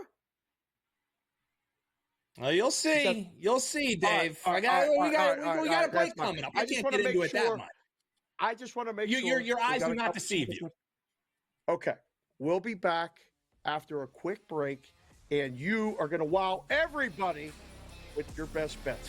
We'll be right back. In-game live prime time. Stay here.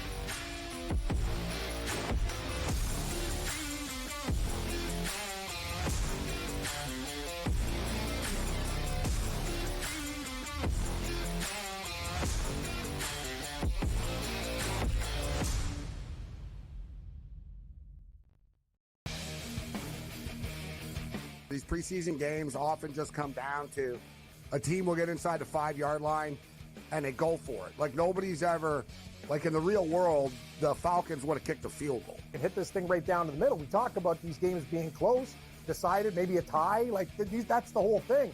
You talked about it, Merrill. These lines are moving like not just 1 or 2 points. Like this is significant stuff. Sports Rage tonight, only on SportsGrid.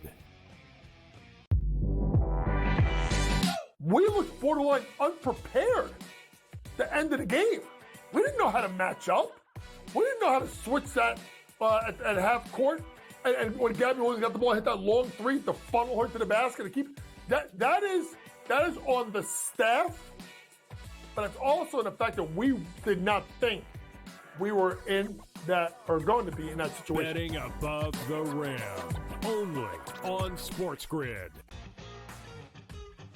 Hey, let's say it comes down for Matt Kuchar in the FedEx Cup fall. Let's say he doesn't make a cut, and it comes down to one shot. And that's a good point. And he keeps his card for the top 125 because he did make the jump from, I think it was 113 to 103. So he made a 10-spot jump. So he's got, 17, or let's see, that was not good math. He's got about 20. Not a math bot. The Smiley Show, only on SportsGrid. It feels like everybody's running to Houston, and that worries me a lot. The expectations for this Texans team, given where they were a couple of years ago, is kind of scary, is it not? I was at least looking for a number. I think the best one I found was plus 850. And then Super Bowl-wise, I think it was 16-1. I think if they make it, they would probably be the favorites. Game time decisions, only on SportsGrid.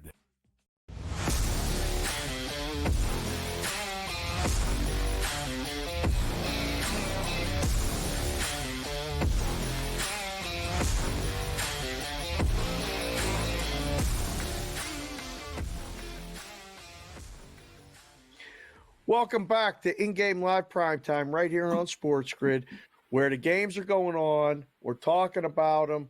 We got George Kurtz here with us the rest of the show. For this rest of this segment, we got Dan Alexander. He's at Newbie Talks on the Twitter, strategist of the Cash Considerations podcast, a lacrosse guy.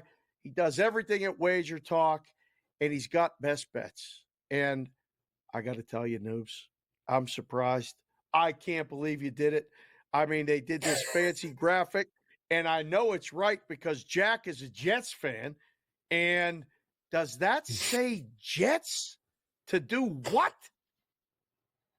Your eyes do not deceive you. And yeah, when Jack and I were getting ready for the show and I was sharing with him what my thoughts were on the Jets, all I got back was, love it. You're my favorite guest that ever came on, because yes, we're talking and hyping up the New York Football Jets. And more specifically, I think you get a little bit more return on your money when you're looking at Aaron Rodgers to be the comeback player of the year. Guys, I mean, let's start with the fact that this is just as much as the MVP as a quarterback award, right? We've seen a quarterback win comeback player of the year 6 straight years. If you look at the last 15 years, it's been 12 of the last 15 that this has gone to a quarterback. And when you look at the Jets, they're currently the favorites to win the AFC East. So you saw in that graphic there, I don't hate that plus 170 price either, but I think you get a little bit more squeeze, so to speak, at grabbing this plus money at 2-1.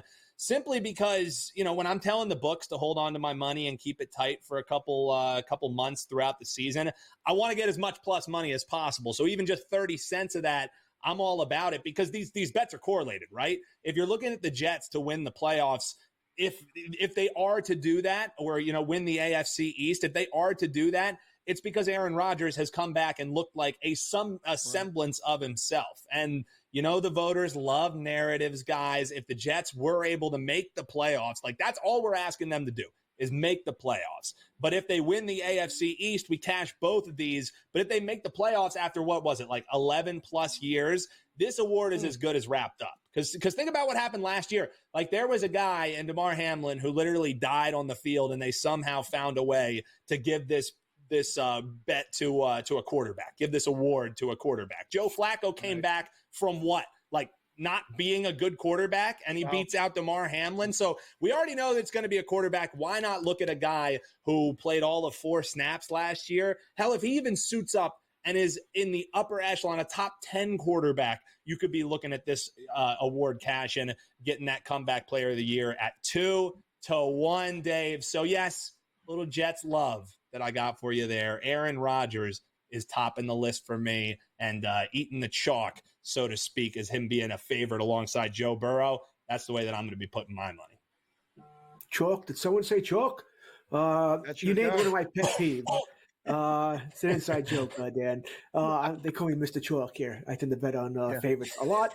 Nothing wrong with that. You named one of my pet peeves as far as the comeback award, where what did Joe Flacco come back from? Sucking? Yeah. What exactly did he come back from? It made me mad last year. I'm not saying Hamlin should have won. I'm just saying it shouldn't have been Joe Flacco. You didn't come back from anything. I'm with you. And I'm on board with you about the Jets, by the way. I think every team, Buffalo, can anybody catch the ball? Can Keon Coleman, can he be a number 1 right away? The Jets, I think they need Aaron Rodgers to be 80 to 85% of the Hall of Famer. He will be. If he's that, damn, we know that defense is lights out. That's a damn good team there. That being said, offensively, if you're a fantasy player, they remind me of a Stars and Scrubs team. You got Rodgers, you got Hall, you got Wilson. Any of those 3 get hurt, boy, I don't know what's going to happen to the Jets. That offense is not going to look all that good there. But that being said, I don't mind the pick there at all. I'm going to be the pessimist here. Not about the Jets, by the way. How the hell are the New England Patriots going to win a game? Their over-under is 4.5 They're games. so bad. They already traded Matthew Judon. They're already tanking. I'm not saying it's a bad trade, by the way, but anybody that's not nailed down, he's gone by the deadline. All right? Their over-under is 4.5. I had a ticket on their under before they made the trade. I love this now. There's no way in hell. You're gonna watch fantasy sports today, tomorrow. You're probably gonna see Craig Mish and I go back and forth on who's the worst team, New England or Carolina. I am on Team New England. They're terrible. Yeah, I'm trying to look. I know that I saw it, but I'm not sure of the price. I would look to find one of those bets where it's the last winless team. Because look at that schedule, guys. Where's the first win come for this team whose starter is Jacoby Brissett? He looked awful last night against the Philadelphia Eagles. They were driving, they were driving, and then they end up throwing a pick. And then, it's just what you're going to be excited about Drake May, who still is a year and a half away from being a year and a half away as far as it goes as a quarterback development. So I'm with you there. Under all day on them. And if you can find some plus money on them to be the last winless team, I don't think it's a foregone conclusion that they're going to beat the Seahawks. Like the Seahawks were the shocker last year. And I see no reason why they won't be that same level at least. And then what? The Jags? I think the Jags are going to be better than them. I'm not crazy about them. So I don't see where the wins start coming up, but I think 4.5 is a crazy number to put up on a team that is depleted. They don't have talent anywhere, and they have nothing in the way of a starting quarterback, even a semblance of one. Noobs, you got about a minute left. You got no preseason football tonight, and baseball is I don't think there's any lacrosse games going on.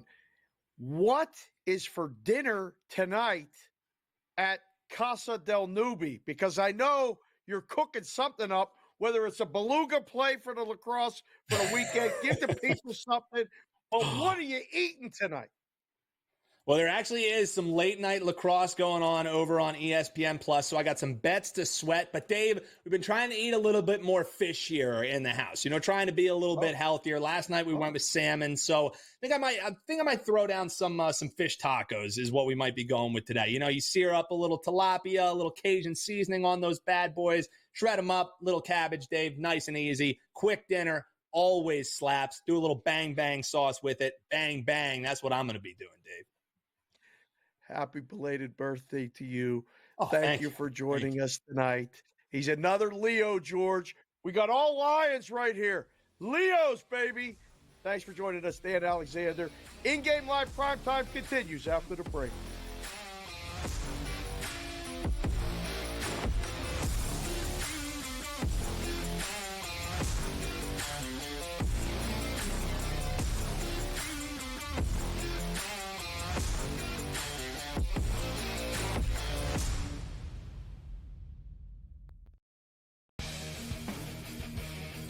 These preseason games often just come down to a team will get inside the 5-yard line and they go for it. Like nobody's ever, like in the real world, the Falcons would have kicked a field goal. And hit this thing right down to the middle. We talk about these games being close, decided, maybe a tie. That's the whole thing. You talked about it, Merrill. These lines are moving like not just 1 or 2 points. Like this is significant stuff. Sports Rage tonight, only on SportsGrid. We looked borderline unprepared the end of the game. We didn't know how to match up. We didn't know how to switch that at half court. And when Gabby Williams got the ball, hit that long three to funnel her to the basket to keep that is on the staff, but it's also in the fact that we did not think we were in that or going to be in that situation. Betting above the rim, only on SportsGrid. Hey, let's say it comes down for Matt Kuchar in the FedEx Cup ball. Let's say he doesn't make a cut, and it comes down to one shot. And that's a good point. And he keeps his card for the top 125 because he did make the jump from, I think it was 113 to 103. So he made a 10-spot jump. So he's got, 17, or let's see, that was not good math. He's got about Not a math bot. The Smiley Show, only on SportsGrid. It feels like everybody's running to Houston, and that worries me a lot. The expectations for this Texans team, given where they were a couple of years ago, is kind of scary, is it not? I was at least looking for a number. I think the best one I found was plus 850. And then Super Bowl-wise, I think it was 16-1. I think if they make it, they would probably be the favorites. Game time decisions, only on SportsGrid.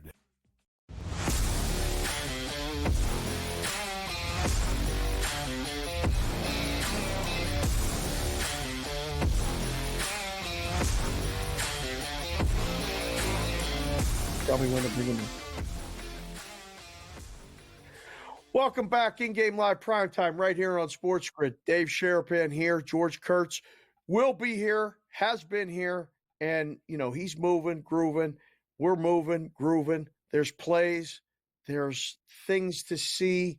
The Arizona Diamondbacks did it again. It was 4-2 Tampa. The Rays were winning, going to close it out.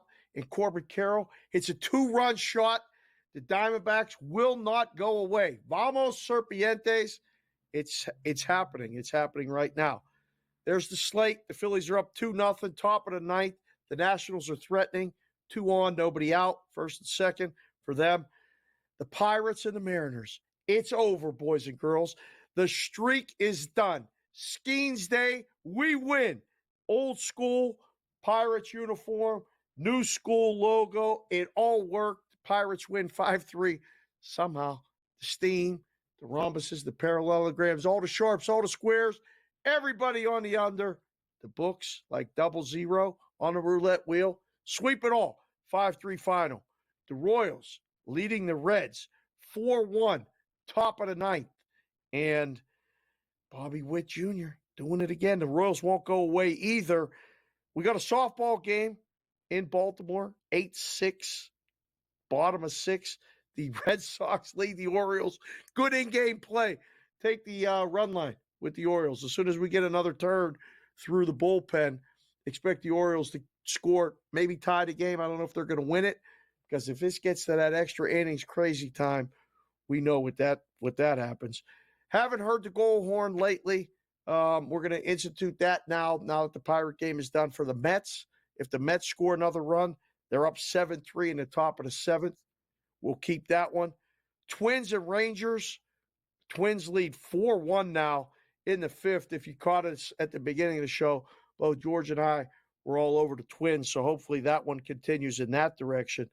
The Brewers are beating the Guardians 4-0, getting a good pitching effort from Savali. They're in the bottom of the fourth right there. The White Sox are still leading the Astros, but the Astros are threatening. They got 2 on, nobody out, bottom of the fifth. If you haven't already played the Astros, you better do it. The fifth innings when the most runs are scored in baseball games usually, and the Astros, expect them to get it going right now. Be very surprised if they don't convert at least one or both of those runners that are on base. The Cardinals are leading the Dodgers 4-2 in the fifth.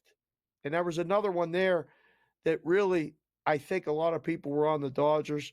I know George had mentioned that the price is so cheap. Don't be surprised if they come back and tie it, but we'll probably have a lot more runs scored. And speaking of runs, Rockies 6, Padres 2, top of the third inning. I don't know. Let me click refresh here, get you guys an in-game number.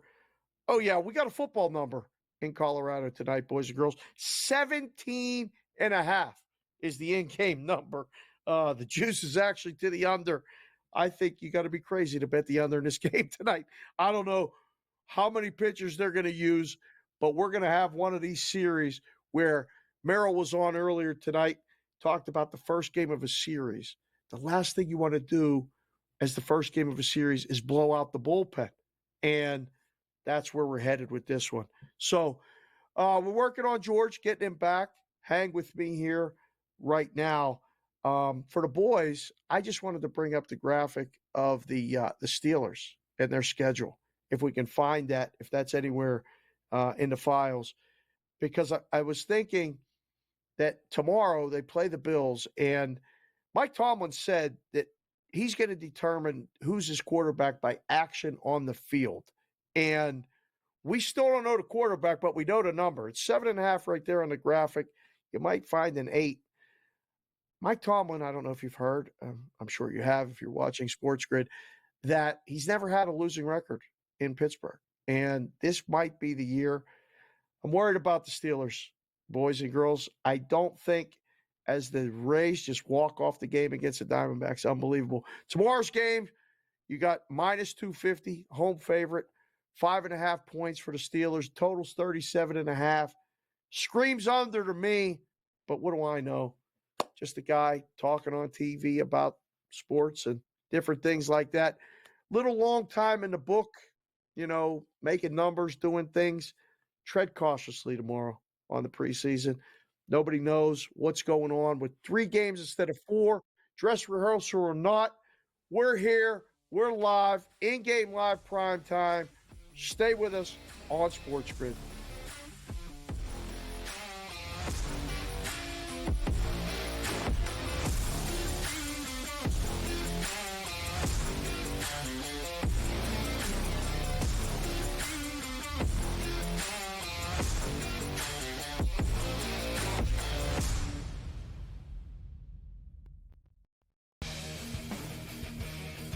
these preseason games often just come down to a team will get inside the 5-yard line and they go for it. Like nobody's ever, like in the real world, the Falcons would have kicked the field goal. And hit this thing right down to the middle. We talk about these games being close, decided, maybe a tie. Like that's the whole thing.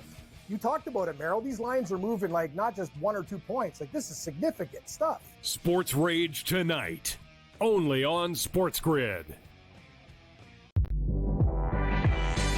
We looked borderline unprepared the end of the game. We didn't know how to match up. We didn't know how to switch that at half court. And when Gabby Williams got the ball, hit that long three to funnel her to the basket to keep that is on the staff, but it's also in the fact that we did not think we were in that or going to be in that situation. Betting above the rim, only on SportsGrid. Hey, let's say it comes down for Matt Kuchar in the FedEx Cup ball. Let's say he doesn't make a cut, and it comes down to one shot. And that's a good point. And he keeps his card for the top 125 because he did make the jump from, I think it was 113 to 103. So he made a 10-spot jump. So he's got, 17, or let's see, that was not good math. He's got about Not a math bot. The Smiley Show, only on SportsGrid. It feels like everybody's running to Houston, and that worries me a lot. The expectations for this Texans team, given where they were a couple of years ago, is kind of scary, is it not? I was at least looking for a number. I think the best one I found was plus 850. And then Super Bowl-wise, I think it was 16-1. I think if they make it, they would probably be the favorites. Game time decisions, only on SportsGrid.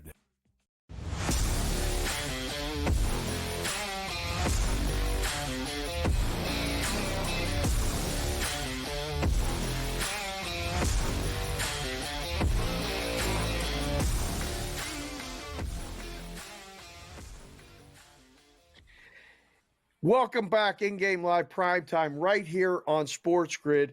George is back. George is not moving. And the Nationals, while we were gone, tied up the Phillies 2-2, George. Are you surprised? You can't move, but you can talk. What's up? I'm angry. All right. Certainly not happy about this. Plus the Rays won, so that's bad for two. So things that have not gone well late. Don't like to see the Phillies choked it up. So no, I am not happy. I was much happier before technology decided to play its fun games with me, which it seems to love to do. So yeah, things have gone over the last 10 minutes. Things have gone a little downhill here. We did get a homer from Mookie Betts though, so we had that at the anytime home run from Betts. So we like that. So I think we had him as over 1.5 bases. That's what we have for Betts. Okay. Ohtani is the home run prop there. But either way, we cashed that. So good news there. 4-3 now. St. Louis over the Dodgers. We're at 7 here. We need the over. We need some more runs here in St. Louis. And Ohtani, come on, buddy. Let's hit a bomb. All right. We got a couple minutes. Cam Stewart's going to join us on the next segment. And if you're joining us for the first time and you haven't seen Cam Stewart, which is impossible if you're watching SportsGrid, because Cam is all over.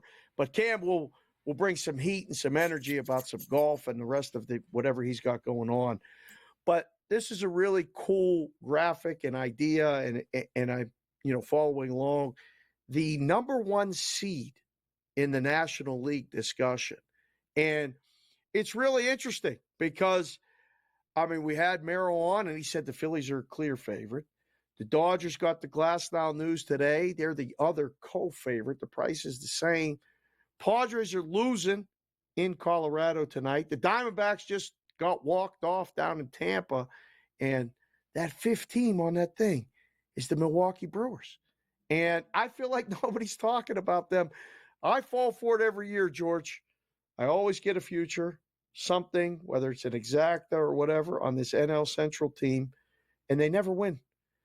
Can the Brewers actually win a playoff series this year, George? Do you put any stock into them? I don't think they're not catching anybody for the best record. But what do you think about the Brewers right now? They're only 2 games out the loss column from best record, by the way. So I'm not going to knock them down. That being said, listen, I didn't think they'd make the playoffs this year. All right, so really amazing to me. done, I figured after, once again, you trade Corbin Burns. Woodruff is out for the season here. All right, you got no chance here. And now you've lost Yelich, right? He's gone for the season as well. Yep. And you're still more than surviving here. You got Devin Williams back, so that's good news for them. But, yeah, I'm a little surprised here. Do I think they can win a playoff series? Not going to be easy, assuming you're right, that they're the third team. That probably puts them playing against, like, the Padres, maybe the Diamondbacks. And in round one, that won't be all that easy. Those are two really good teams that are playing well. That some people think the Padres could be the team to beat now. They're playing so well. Maybe they get Darvish back. They'll get Tatis back in 7-10 days, maybe certainly by the end of the month here. So can they win a playoff series? Sure, they could. Would I be betting on them right now if I had to? No. A, I don't know who they're playing. And B, I just think that almost any team, unless you're going to throw me the Mets, you're going to tell me it's the Mets they're going to play. Okay, I think they can beat the Mets. Other than that, I just don't know who they can beat. Wow, that sounded like shots fired at all Mets fans, including our own Vincenzo. That was not nice. That sounded like a Yankee fan talking bad about the Mets. I heard it. I didn't see you move, though, so that's good. Please just do what you're doing. I love it. I think the Brewers will benefit most of all the teams from getting that first round bye. If they finish somehow first or second and don't have to play the 3-game series, it's going to help them almost more than anybody, I think, because the way the Diamondbacks are playing and the way the Padres are playing, I think they will be fine. And I'm thinking about you saying it. If the Brewers play the Diamondbacks or the Brewers play the Padres, I think they'll be underdogs, depending on the way the pitching lines up. Hard to believe that, again, not really, though, because the division leader thing, not that it's overrated, but the baseball playoffs are so different now, George, aren't they? Like, I remember, and I know you do too, you won your division, you played a 5-game series, and then you went to the World Series. The road is so much harder now that I think the randomness is real, isn't it? Oh, I agree.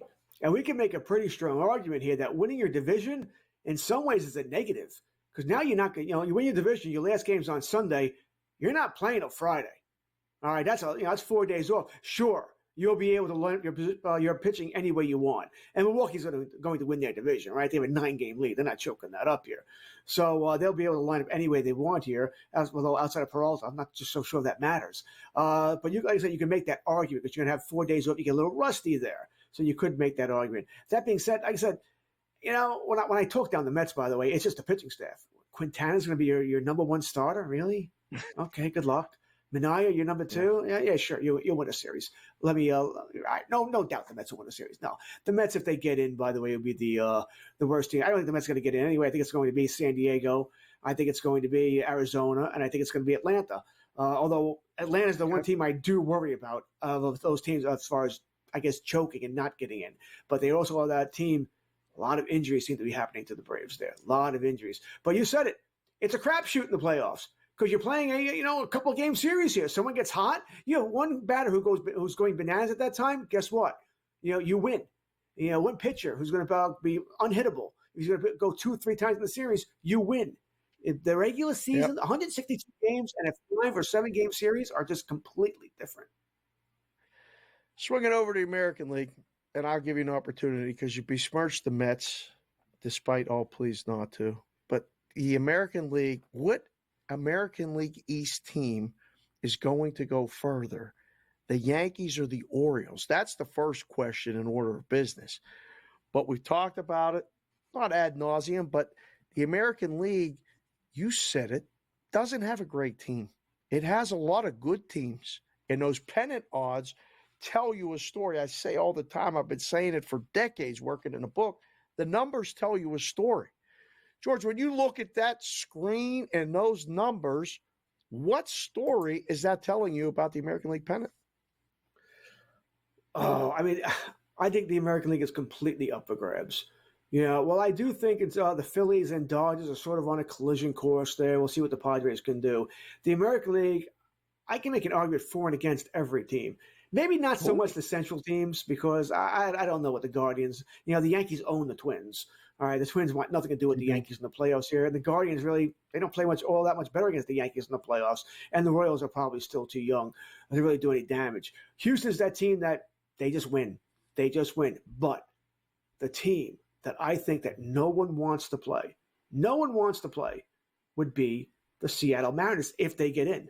They're not a playoff team right now. They're 4 games behind the Kansas City Royals to get in one of those wild cards.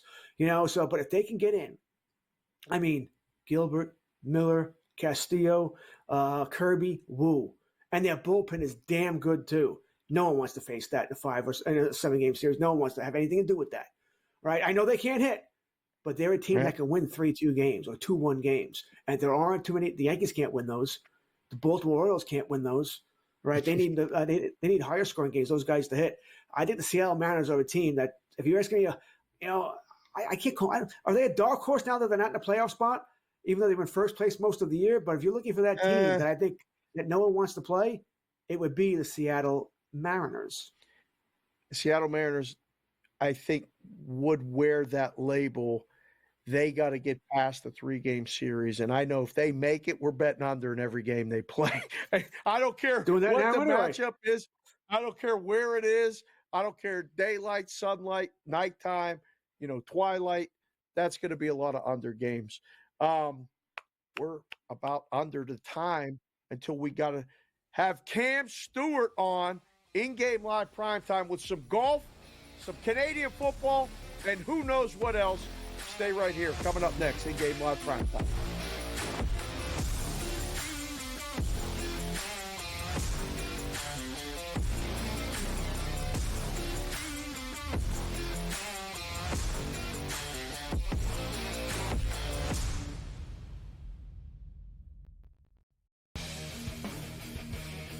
These preseason games often just come down to a team will get inside the 5-yard line and they go for it. Like nobody's ever, like in the real world, the Falcons would have kicked a field goal. And hit this thing right down to the middle. We talk about these games being close, decided, maybe a tie. That's the whole thing. You talked about it, Merrill. These lines are moving not just 1 or 2 points. This is significant stuff. Sports Rage tonight, only on SportsGrid. We looked borderline unprepared to end of the game. We didn't know how to match up. We didn't know how to switch that at half court. And when Gabby Williams got the ball, hit that long 3 to funnel her to the basket to keep that is on the staff, but it's also the fact that we did not think we were in that or going to be in that situation. Betting above the rim, only on SportsGrid. Hey, let's say it comes down for Matt Kuchar in the FedEx Cup ball. Let's say he doesn't make a cut, and it comes down to one shot. And that's a good point. And he keeps his card for the top 125 because he did make the jump from, I think it was 113 to 103. So he made a 10-spot jump. So he's got, 17, or let's see, that was not good math. He's got about not a bad one. The Smiley Show, only on SportsGrid. It feels like everybody's running to Houston, and that worries me a lot. The expectations for this Texans team, given where they were a couple of years ago, is kind of scary, is it not? I was at least looking for a number. I think the best one I found was plus 850. And then Super Bowl-wise, I think it was 16-1. I think if they make it, they would probably be the favorites. Game time decisions, only on SportsGrid.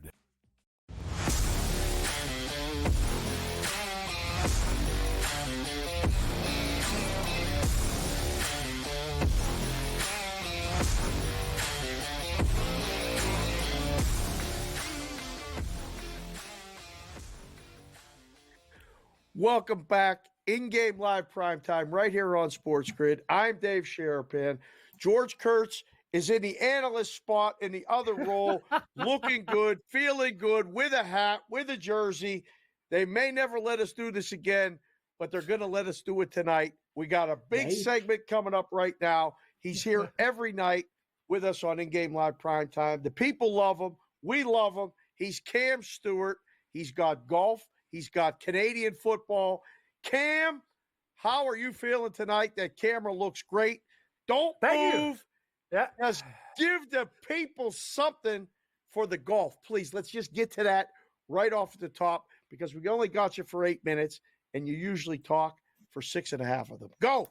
Yeah, you're right. Okay, well, where do you want to go? You want to go to the PGA Tour here? Here's the deal. Yes. We got a lot of things happening in this tournament, Dave, and I'm going to tell you something really interesting. Dangerous Denny McCarthy, if Carver's watching, if he wins this week, Carver's going to literally, at church, take the communion bowl and put it in his wife's purse. He's been on that guy so many times. Hideki Matsuyama, he gets robbed. No, he's tied for the lead. So people are like, oh, you might be a little bit beat down this week. He seems to be doing quite fine after being robbed at the Olympics. Mr. Burns, 10 under. And who's lurking, Dave? Our good old buddy. He's sitting there again. Oh, where'd my wallet go? I didn't see any. Oh, Scotty Scheffler's here. The cat burglar, 9 under. This guy, Dave, is unreal. He did it quietly again. I'm like, yeah, Scheffler's 4 under. Next thing you know, birdie. It's just quietly, dude. Shh, don't tell anybody I'm making a move. But I will say this, the biggest stunner of the day, Victor Hovland. He had a horrible year after he changed equipment, Dave. I got him live at 150 to 1. I think now he is about 20 to 1. So sometimes in golf, you got to take those flyers on guys that go low. He's 7 under. The leaders are at 11. And I'm going to tell you something about Victor Hovland. What I saw today, he's the type of guy, if he gets in a good headspace for a couple days, can win. He's not one of these Thursday warriors that's going to pack it in. Once he gets his mojo back, he's dangerous. So watch out for him. But let's be honest. See, Dave, I'm at the bank machine again. What happened to him? Oh my God, Scotty Scheffler robbed me again twice. This guy, he's no costume. He's like Bobby Valentine. He doesn't need a fake mustache. This guy is so good at what he does. It's almost stupid. Because the thing about Tiger Woods was when Tiger was great, everybody knew he's doing the fist pump. The crowd's going wild. So guys are like, okay, yeah. Tiger's making a move. Scheffler, crickets. And that's the most dangerous player. Guy's not on social media, nothing. He doesn't care about anything about Jesus, his family, and the next shot, and paychecks. That's it. Jesus, his family, pay. Okay, I'm just making the checklist there. Jesus, church, yeah. There's no NFL games tonight, right?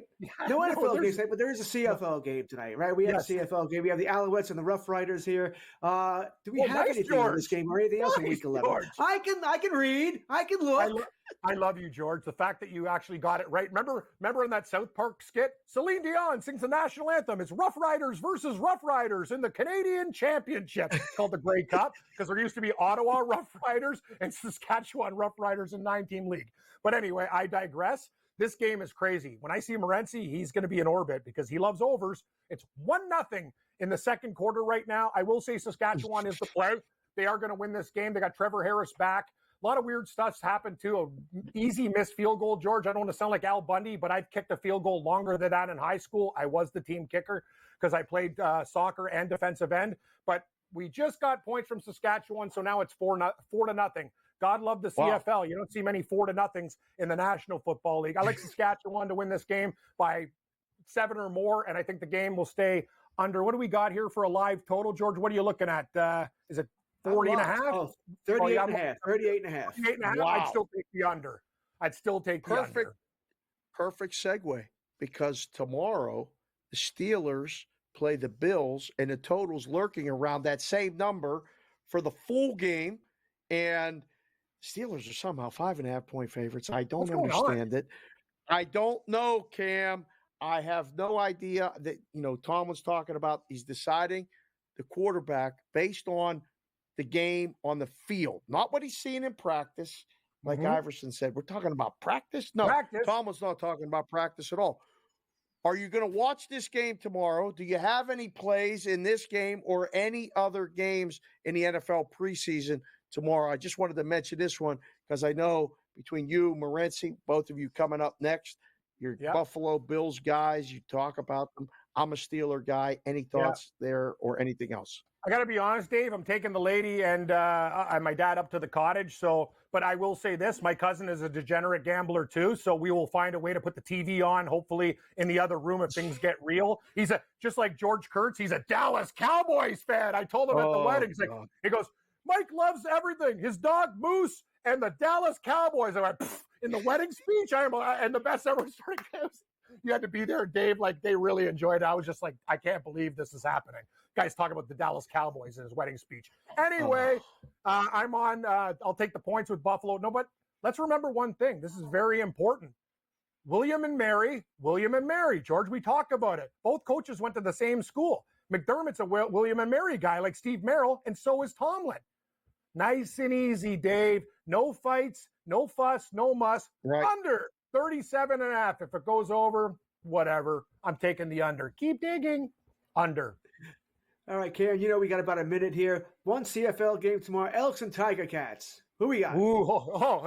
Imagine being in a basement and I'm tied up and a guy goes, your life depends on this game. This is an absolute train wreck. Two of the worst teams in the history of football. I like the Elks in this spot, and I like the over. Hamilton, backup quarterbacks is the story. Hamilton's going to Powell.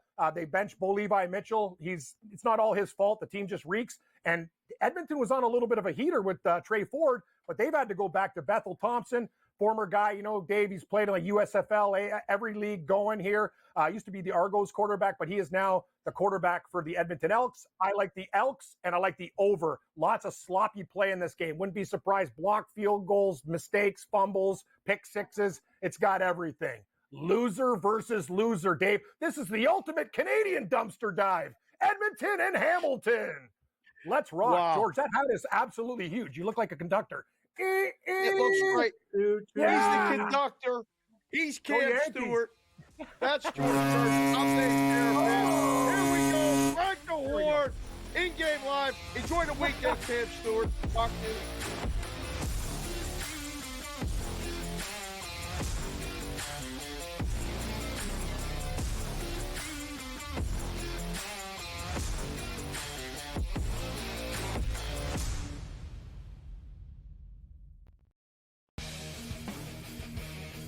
These preseason games often just come down to a team will get inside the 5-yard line and they go for it. Like nobody's ever, like in the real world, the Falcons would have kicked a field goal. And hit this thing right down to the middle. We talked about these games being close, decided, maybe a tie. Like that's the whole thing. You talked about it, Merrill. These lines are moving like not just 1 or 2 points. Like this is significant stuff. Sports Rage tonight, only on SportsGrid. We looked borderline unprepared to end of the game. We didn't know how to match up. We didn't know how to switch that at half court. And when Gabby Williams got the ball, hit that long three to funnel her to the basket to keep that is on the staff, but it's also in the fact that we did not think we were in that or going to be in that situation. Betting above the rim, only on SportsGrid. Hey, let's say it comes down for Matt Kuchar in the FedEx Cup ball. Let's say he doesn't make a cut, and it comes down to one shot. And that's a good point. And he keeps his card for the top 125 because he did make the jump from, I think it was 113 to 103.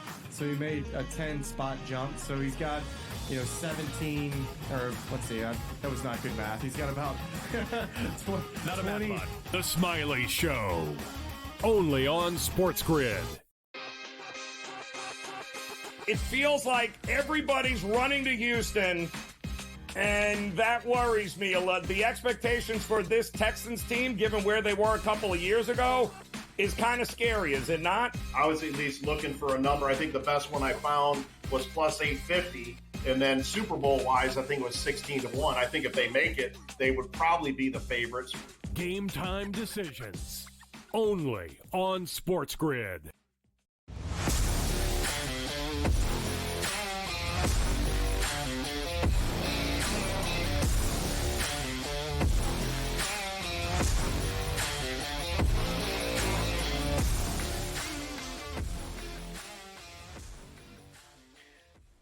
Welcome back. In-game live primetime right here on SportsGrid. This is the last segment of the night. And me and George Kurtz are here, not moving, keeping things on the rails. Thanks to the boys behind the scenes, Vinny and Jack, and I'm apparently Greg and everybody else. Appreciate all of you staying with us. And we got coming up next, Cam Stewart, who was just on with us, Gabe Morency, the one and only, Those guys will be doing it on Sports Rage. There'll be Canadian football. There'll be all kinds of talk about preseason football. Probably going to mention at some point that the Dodgers took the lead 7-4, George. Bottom of the sixth.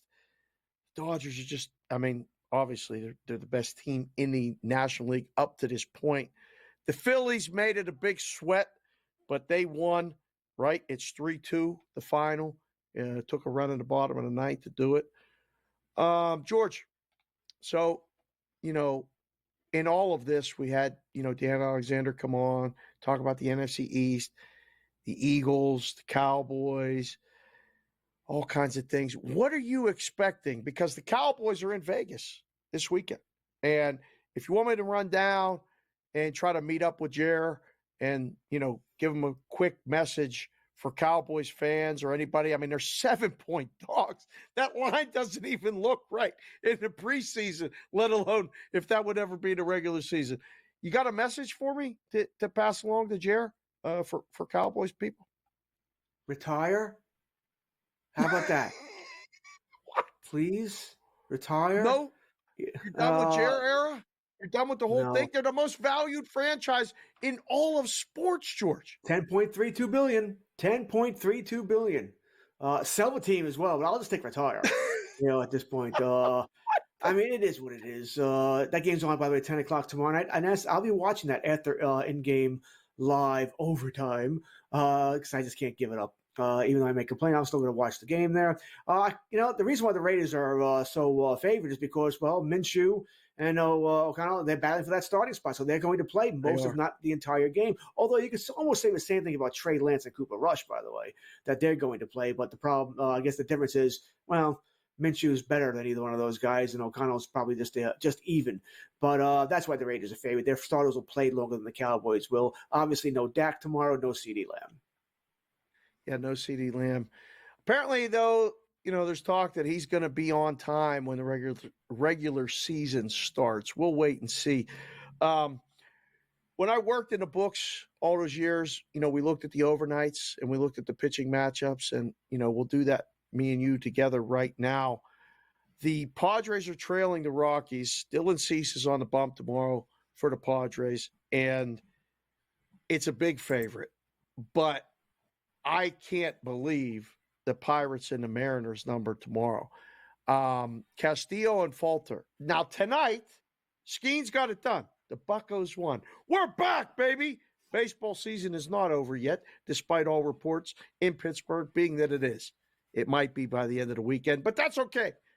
They were minus 130, minus 135 favorites tonight with Skeens. You look at that overnight, George. Holy crap. Minus 160? The Mariners with Castillo are minus 160? George, bigger surprise. Cease is at minus 250, or the Mariners, who can't score, are minus 160 on the road at Pittsburgh. Well, that's why we're taking the under. It's 8.5. All right, forget the game. Take the under. We know the Mariners can't score. Yeah, I know they got some runs tonight, right? But that was even that only made it to, I think, 8, right? It was 5-3 was the final there. We're taking the under tomorrow. We're absolutely taking the under. So that's where I'm going on tomorrow with that. Listen, I probably lean towards Castillo and the Mariners as well. But they're a tough team to bet on because at any time, they can be shut down by anybody.